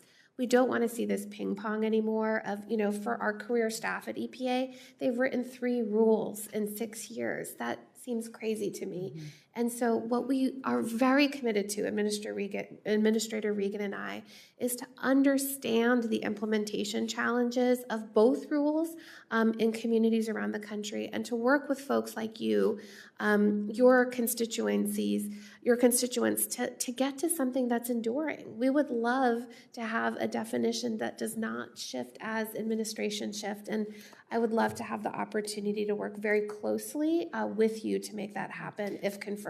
Thank you. I appreciate that. And I do hope that we can move on to a definition that would be enduring. I think absolutely you are correct there, but we have a lot of different states with a lot of different needs, and the nexus really does have to be water, not a bunch of land surrounding an intermittent stream or whatever it might be, but it needs to be about water. So I do have a question about WOTUS and the 30 by 30. I'm not sure what agency is actually going to be in charge of the 30 by 30 rule that's being proposed by President Biden. Is that the EPA? Is it USDA? Do you happen to know? Okay, because this plan has been proposed, but nobody really knows who's going to administer this, and we have no idea how we arrive at putting 30% of America's lands in a protected status. I talked to Secretary Vilsack. We had an informal questions session with him a few weeks ago, and he told my senior senator, Chuck Grassley, oh, we're going to get this done by using CRP. Well, I don't see how that works. CRP is for vulnerable lands. Not every state farms. So I'm not sure. I guess maybe he just wants to take it away from those of us that farm. But does the Biden administration plan to use Senator, your time's expired. Go ahead and ask this question, but then we'll have to go to okay, thank you, Senator Petit. Mr. Chair. So we'll take this for the record, but we just want to know about the definition of WOTUS and how it ties into the 30 by 30, because what we are concerned about in Iowa is that the federal government starts using expanded definitions and rules that then to take away land, productive land from farmers and put it in a protected status. We do not want to see that. I think that's federal government overreach. I'll send the question to you and we'll do it for the record. Thank you, Mr. Chair. Would you like to respond just briefly to that question? You can do more in writing later on, but anything you want to say right now, you're welcome to. I'm happy to answer that question for the record, but I think, Senator Ernst, one thing that is going to guide the work of the Office of Water, if confirmed, is we have to balance all of these interests of water quality, ensuring the profitability of our farmers who feed the nation, right? They feed the world. So we have to balance those things. And what you can count on me, if confirmed as the AA for water, is that I will always listen to your constituencies. I will hear them out. And as I make decisions, I will always loop back with you and them, because I really think that through partnership, through collaboration, and through really transparent decision-making, that's what's going to be best for the people of this country, and you have my commitment on that. Yes, thank you, and I appreciate the commitment. Sometimes I ask people, Senator Ernst, sometimes I ask people who've been married a long time, what's the secret to being married a long time? As you might imagine, I get hilarious answers, and I actually write them down and use them from time to time for comic relief. One of my favorite answers, though, is communicate and compromise. Communicate and compromise, and that's also the secret to a vibrant democracy. I'd add a third C, and that would be collaboration. Communicate, compromise, collaboration. And I think that's what we're hearing both of you talking about today. I welcome it. Thanks so much for joining us. All right, Dr. Padilla, Senator Padilla, I know you're out there somewhere on that WebEx. Senator Padilla, you're recognized next, and if we don't have anybody else intervene, then Senator Kramer would be after you. All right, Senator Padilla, please. Thank you, Mr. Chair. And for the record, I am not a doctor, nor do I play one on TV. But I have a couple questions and topics I'd like to raise with Ms. Estenos regarding the national park system. We know that it's a source of pride for so many Americans. Our national parks boast not just stunning scenery and our national monuments and historical parks, but it helps tell the story of our country. However, the stories told by our park system don't completely paint the full mosaic of America, nor does it adequately preserve the full culture and legacy of all Americans. We have a lot of work to do to diversify our national parks and monuments. Too few sites focus on the experience of Black, Asian, and Native Americans, or teach us about our Latino heritage. And we don't have enough parks and monuments proudly dedicated to the contributions of the LGBTQ community, and not nearly enough sites that celebrate the contributions of women to our nation's history. So just wondering if you can talk for a minute about how you would work with the Biden administration to ensure that the National Park Service sites better tell America's rich and diverse history? Thank you so much, Senator, for that question. This is an incredibly important priority for the administration and for the secretary. You know, the National Park Service in many ways is our government's sort of preeminent experts on the power of place and how important places can be in our effort to tell story.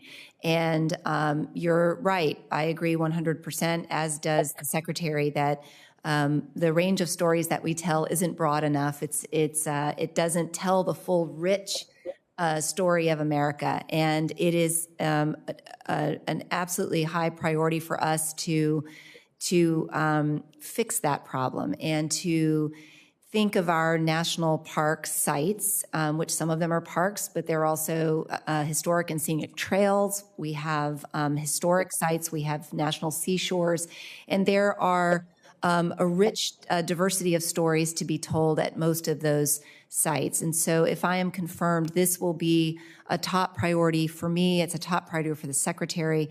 You know, and this includes telling the rich story of our indigenous communities and revitalizing our commitment to telling the stories of tribal nations and involving them in weaving those stories and sharing them with visitors to our national park sites. So I very much appreciate the question.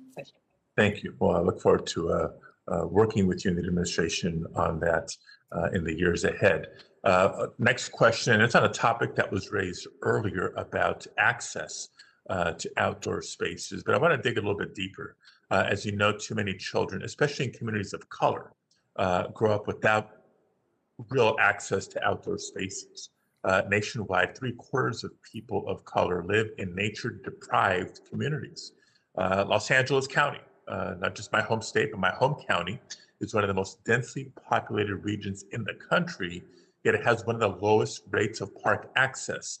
Its 3.3 acres of park space per 1,000 residents is just half as much as the median in other high-density areas.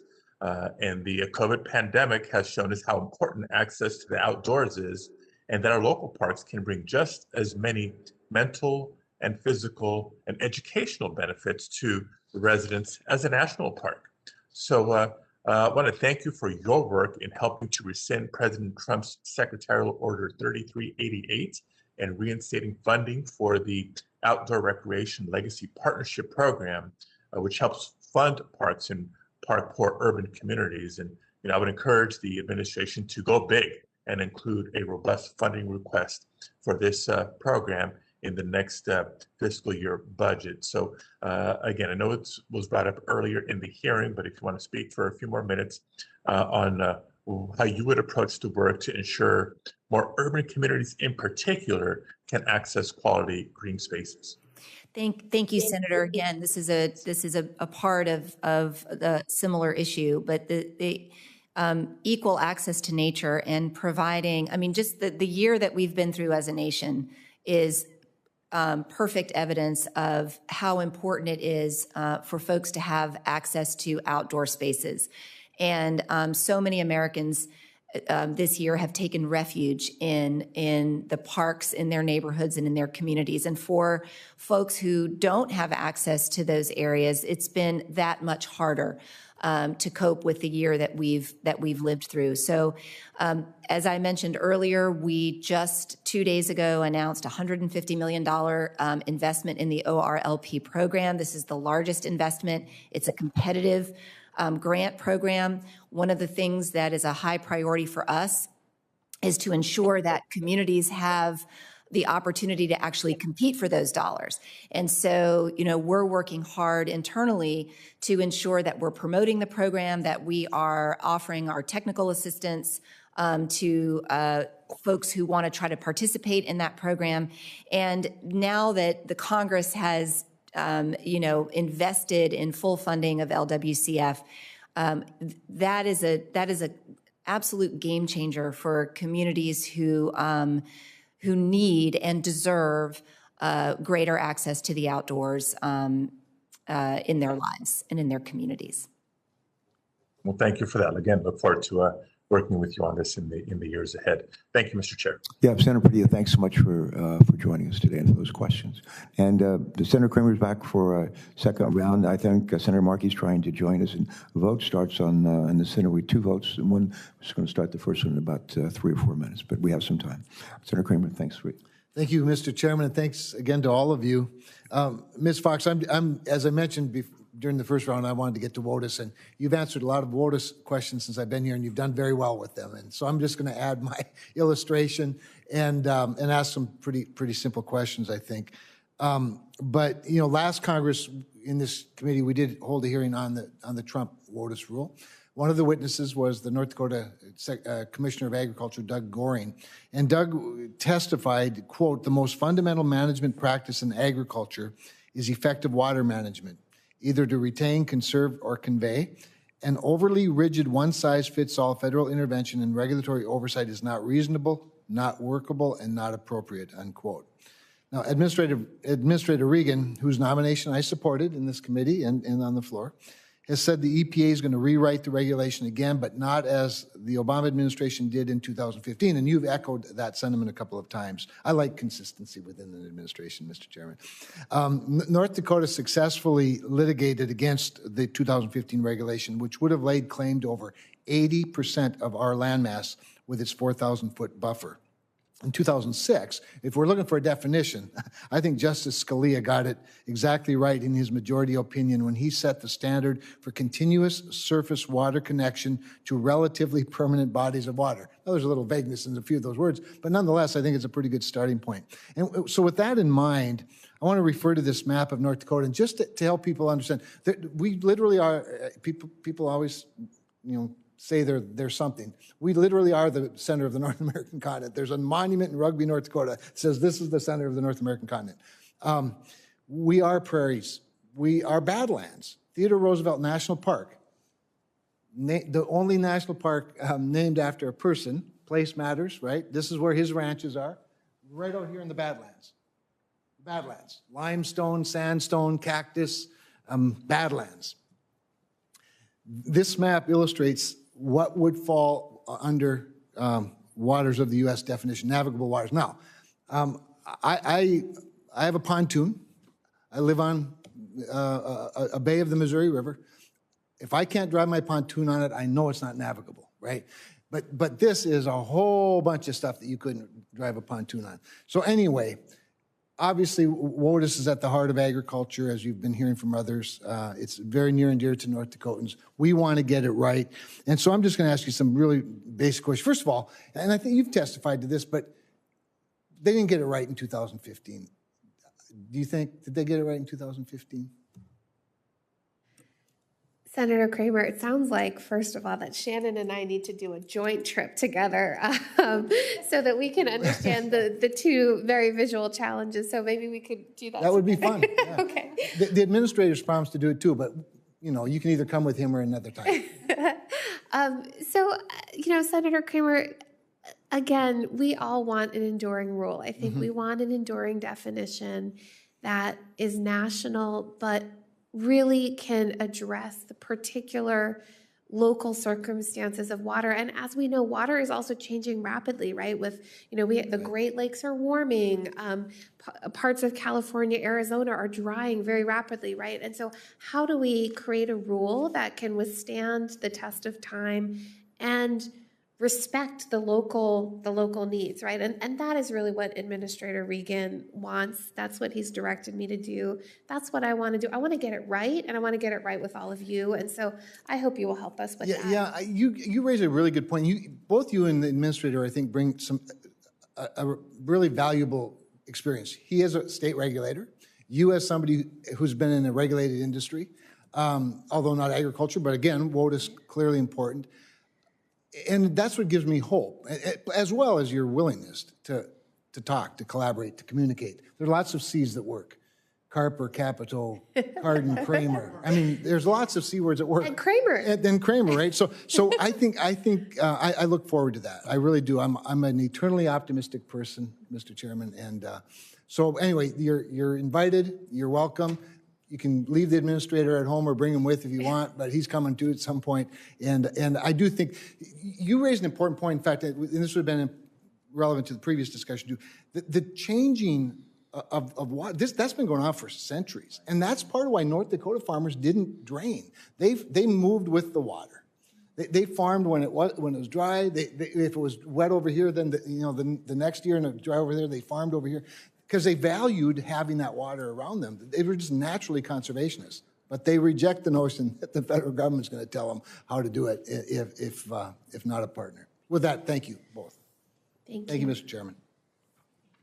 Thank you, Dr. Kramer. One of the, you can never have too many C's. There's a good spirit here. I hope this is a good spirit that we can continue and to embrace as we go forward and address what are some thorny issues, but really important issues for all different parts of our country. I'd like to come back to you, Ms. Estenos, and have a question. And I think Senator Markey is trying to get here, and I won't stretch it out too long, but we'll try to make sure he has a second shot here. Ms. Estenos, our committee has spent considerable time in recent years. I've been on this committee for 20 years. I love this committee. I feel so fortunate to serve on it. But we've spent in recent years deliberating matters involving the Endangered Species Act. And while the Endangered Species Act is one of our nation's most popular and successful environmental laws, it's not without controversy, as you know. And that said, I believe we can all agree more than we disagree when it comes to preserving and when it comes to implementing this bedrock law. And my question, Ms. Estenos, is, in your opinion, how can the Department of Interior best foster collaboration, one of those C's, versus conflict, another C, when it comes to the Endangered Species Act? Thank you, Mr. Chairman, for that question. I think it's such an important one because we've talked a little bit with some of the other questions that and some of the other discussion earlier about how important recovery is in the Endangered Species Act as an ultimate driver of what we want to try to do. And, there's a whole movement of, regarding, conservation without conflict and moving past conflict to cooperation and collaboration, just to keep the C theme going here. And, in my experience in Florida, that's when we've gotten the most done, even when we're dealing with listed species, even when we're dealing with species that are on the brink. And we have a couple. We have a couple in Florida, and we have many, too many. In our country. We have some 12,000 species that need conservation assistance to avoid extinction, and that's too many. And I think everyone would think that that's too many. I don't think that's a particularly controversial statement. We are not going to recover those species or improve their conservation status unless we can work together. And as I said earlier, some of the strongest expertise when it comes to specific species management, it's on the ground. It's the folks who are closest to those species, and it's incumbent upon Fish and Wildlife Service. And frankly, I think we do a good job integrating our work with, particularly through, for example, the Association of Fish and Wildlife Agencies throughout the country. There are tremendously strong relationships in the people on the ground there. It's really great to watch. We need to empower those relationships and those partnerships. If I'm confirmed, it will be my job to support them and to encourage that collaboration. And if I am confirmed, I will pledge to do just that.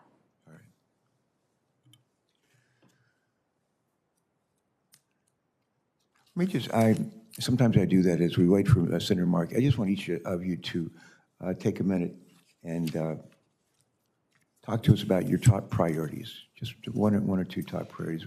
We've heard from you about some of the pressing issues that face our nation and the roles that you'll be playing. But I'd like, before we finish up, to get your perspective on maybe some additional matters that you expect to address once you take office. And we'll just mention, if you will, for us, a couple of your top priorities. And Dr. Friedhoff, I'm going to ask you to start off. Just talk about some of your top priorities briefly. Well, thanks very much, Chairman. I'd say number one is really implementing TSCA and recognizing that when that law was enacted, everyone, environmental organizations, industry groups, Republicans, Democrats, everyone wanted EPA to have the authority that it needed to protect families and workers all across this country from unsafe chemicals. And so getting that program, off the ground and starting to write some of those protective chemical safety rules is one of my first priorities. And second, I would say it's about trust. And I think, there was, in the past 4 years, there was a lot of fantastic science that went on in the agency, but there were also some examples of times when the scientists were told to change their conclusions or exclude data, or when people that raised concerns were kicked out of meetings and told that they couldn't work on those things anymore. And I think as a result of some of those decisions, again, not everything that happened in the last 4 years, but as a result of some of those decisions, when EPA says that a chemical or a pesticide can be used safely, sometimes people don't trust us. And I think the public needs to trust us. And that's not just good for the environment and for human health. I think it's also really important that the public has confidence in the products that companies make, and that when we say the chemicals that they use are safe, they really are.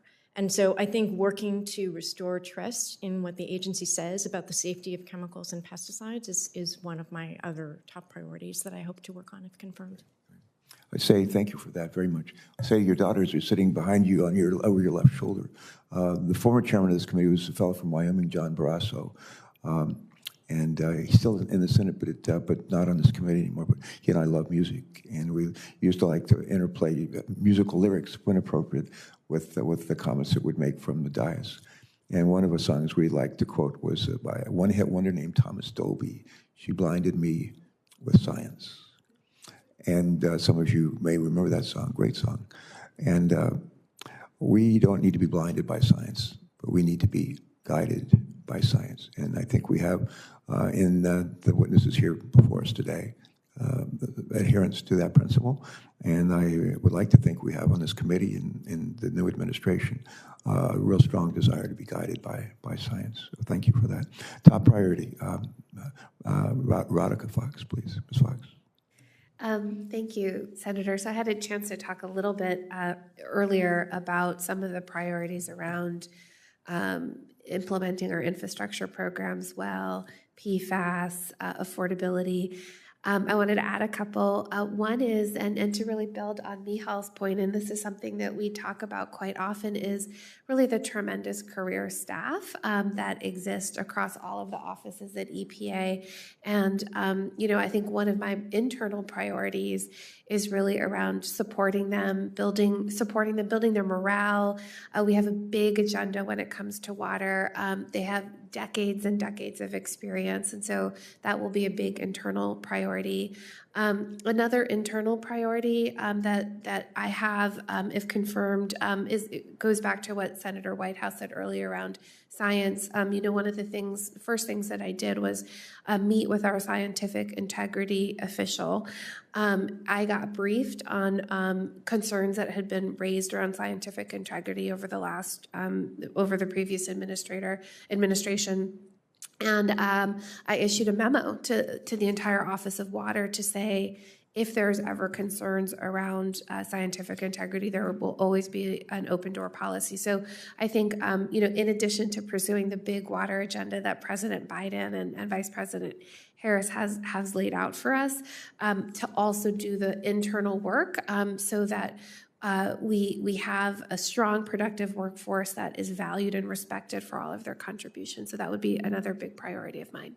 All right. Thank you, Ms. Fox. Ms. Estenos. Thank you, Mr. Chairman. So my priorities roughly fall into three categories, and sticking with our alliteration theme, they are policy, program, and people. I too am a music fan, and so Stephen Stills is a fan is very important to me. Something's happening here. Something is happening here, indeed. So my policy priorities are the President's and the Secretary's policy priorities. So if I'm confirmed, my job will be to help the National Park Service and the Fish and Wildlife Service contribute to our efforts to tackle climate change, our efforts to increase equal access to nature, to tell all of America's stories, to recommit ourselves to our government-to-government trust responsibilities to tribes, and to build back better by investing in our infrastructure on our public lands, our coastal resilience, so many of the issues that we've heard today. Programmatically, I think right off the bat, my priority is going to be in the implementation of the Great American Outdoors Act and the fully funded Land and Water Conservation Fund, a huge responsibility. That should be a lot of fun. I'm already having fun and looking forward to more. Just the commitment that the Congress made last year is, I and so many Americans are so grateful for it.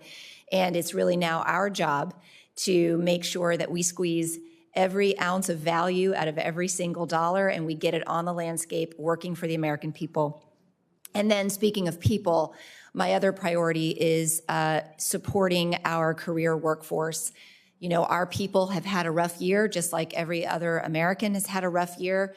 The National Park Service is facing what could be one of the busiest summers for our national parks and national wildlife refuges in the history of those services. And so part of my priority will be to ensure that they feel supported and that they have the tools that they need to welcome America back to our public lands over the next year as we come out of this COVID crisis and take refuge in the beautiful places that the services that I have the pleasure of working with are responsible for. So thank you so much for the question, Mr. Chairman. Thank you. Senator Markey, I'm told, is on his way, and I don't want to disappoint him by leaving me with an empty room, and hopefully he'll make it soon. While we're waiting for another minute or two, I would, is there a question, I like to ask this sometimes when we have time, but is there a question you wish you'd been asked that you have not been asked by anyone on this panel? We'll start with Dr. Friedhoff. What was the question maybe you would wish you'd been asked, but you didn't get it?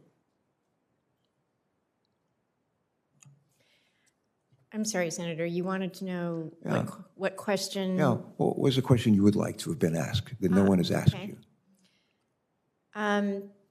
You know, I would like to have been asked how the agency responded to COVID. And the reason for that is because my part of the agency literally dropped everything in order to respond to the virus. And about 100 of our career scientists stopped what they were doing and focused all of their efforts onto approving about 550 different disinfectants that were certified as effective against COVID, and also helped support the agency's efforts to crack down on fraudulent claims made by companies about COVID products. And they really rose to the challenge and met it. And it was very important for both the country and the agency that they did so. Thank you. Next time we'll be sure to ask that question. Thank you. Senator Markey has joined the center. Okay. Thank you, Mr. Chairman. I apologize to you. Glad you could make it. Excuse me? No. You can make it second time. We're still in the midst of the Commerce Committee markup and just Wednesdays. We used to say in Boston, Wednesday's a Prince Spaghetti Day. Now we just say Wednesday's a day when every committee meets simultaneously. And you can be omniscient, but you cannot be ubiquitous. So I apologize to you for not being here. I'm glad you're here. Dr. Friedhoff, you back in 2016, you worked with me on the issue of PCBs, which contaminate as many as 25,000 schools across the country. Despite being banned by the EPA in 1979, students should be learning their ABCs, not their PCBs. And that's still a situation in our country right now. So I'm planning on reintroducing the Get Toxic Substances Out of Schools Act, which would reauthorize and expand Title V of TSCA to help schools remove PCBs and other toxic substances. Are you going to be working on that issue? And I'd love to partner with you in moving legislation that could give you more power to deal with that issue. Thanks very much, Senator Markey, and I appreciated talking to you about this as well earlier in the week. It's funny. One of the first calls that I had with our acting regional administrators, it was just an opportunity to get to know them all. More than half of them, I'd say, from all across the country, raised this very issue with me. Because you're absolutely right. It's not just PCBs, it's asbestos, and it's other toxic substances as well. And the challenge that they really face is that as these schools age, the PCBs and the asbestos are released from those schools and actually have in the past exposed both teachers and students. And a lot of the time also these schools are in economically and otherwise underserved communities that are also at risk of other environmental exposures in disproportionate ways to, compared to other communities. So I think there's great interest at the agency in working with you on this, and I look forward to that. Thank you. I appreciate it. And, there's kind of a way of looking at these environmental issues which says, oh, my goodness, they're so expensive. They're going to create real problems in our society if we really try to remediate it. But the other side of the coin is it's a job creator, for construction, painting, and other occupations that would have to go in and do this work. So could you talk about that a little bit? Yeah, I think you're absolutely right, Senator, to raise that. And I would add additionally on that is that a lot of state budgets are probably pretty challenged because of what they've gone through in the past year on COVID. And so I actually think that a lot of schools that might have been otherwise slated for remodeling or reconstruction are going to have to wait a lot longer because of the challenges to state budgets. And so I sort of see it as a win-win-win. It's win for the environment, it's win for jobs, and it's win for the children and the teachers who are in those schools every day. Yeah, and I thank you for that. In terms of using this funding that is going to be at the EPA under your leadership, to more quickly evaluate dangerous chemicals. You may have already answered the question, but could you talk about that, how you are going to try to telescope the time frame to deal with these issues under the constraints that exist statutorily? Yeah, I mean, I think, that was one of the provisions that you cared the most about, as I recall, is making sure that the chemicals that EPA already knew they had concerns about were moved along at a faster time frame. And so what we're doing right now is we're taking a sort of forensic look back at the first 10 risk evaluations that were completed in the last administration. And our objective is to move as many of them as possible into rulemaking as quickly as we can.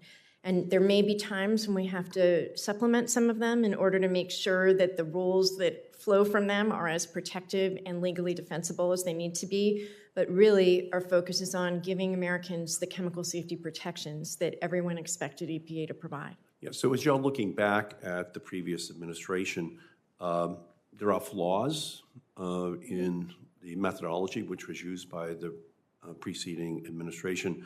And of course, our goal is to make sure that families aren't exposed to asbestos, aren't exposed to other dangerous chemicals. So how are you going to fix those flawed chemical risk evaluations completed by the previous administration to ensure that they account for legacy exposures and use the best available science? Well, the court, on legacy exposures, there was actually a court decision telling the agency that the law clearly expected the agency to consider legacy exposures, and that was about the asbestos risk evaluation, and the agency is certainly going to abide by that court decision. But more generally, I think the expectation in TSCA was that EPA would study the chemicals comprehensively. And that means knowing whether people are getting exposed from the air, from the water, from the disposal of those chemicals. And so what we're doing now is we're going through those first 10, pretty intensively. But we also recognize that the point of TSCA was to write chemical safety rules that were protective. And so what we want to do is move past the risk evaluation phase and into the protection phase of our activities just as quickly as we can. Yeah. So when I entered Congress, I had Chelsea, which was the poorest and most vulnerable community in New England, had huge exposure to lead in the schools. So that was like the first project that I worked on, and that's, again, the poorest community in New England. We saw during the coronavirus pandemic that Chelsea has extremely high asthma rates, and as a result, that made them more vulnerable to the coronavirus. And when we were working together on Woburn and the toxic site in Woburn, that goes back to the 1970s when the EPA and other agencies were just turning a blind eye, which ultimately led to the creation of the Superfund law, which I was proud to be a part of in 1981 and getting that law around the books. So, Senator Markey, your time's expired, and we're running into overtime. We're running out of time on the floor. So if you want to wrap it up really quickly. I will wrap up quickly. Environmental justice, Dr. Friedhoff. You know, how can we ensure that it's built into every single part of the activities taken by this administration? I appreciate the question. And you know what? Congress told us to study potentially exposed and susceptible subpopulations. We have to consider those subpopulations every time we study a chemical. And I do think we could be doing more with that authority than has been done in the past administration. But so I think one thing that we're really focused on now with those first 10 is really looking at whether there are fence line communities, communities that have been disproportionately exposed to pollution from chemical companies and other things, and seeing whether there is more that we need to do to supplement those risk evaluations as we move to rulemaking. Yep, you're going to do a great job. Thank you. Thank you, Mr. Chairman. Senator Mark, I'm going to ask you just to stay in the room for another minute, if you will, before you go, and I'll go with you. Let me just close by saying how pleased I am to talk to my colleagues as they come and go, and almost without exception, the comments are just would really warm the hearts of your moms and dads, and maybe even your daughters.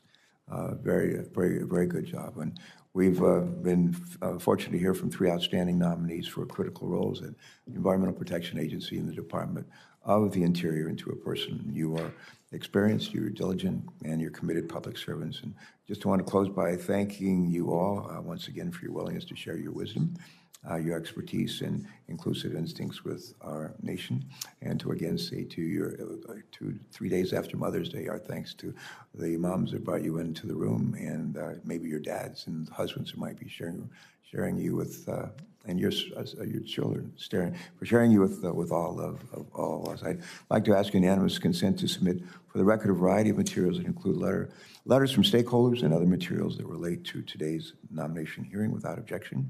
Senators will be allowed to submit questions for the record through close of business on this Friday, May 14th, and we'll compile those questions, send them to our witnesses, and ask our witnesses to reply to us by Wednesday, May the 19th. If you could do that, that would be very helpful. And I think with that, it's a wrap, and we thank you all again. Hearing is adjourned. Thank you.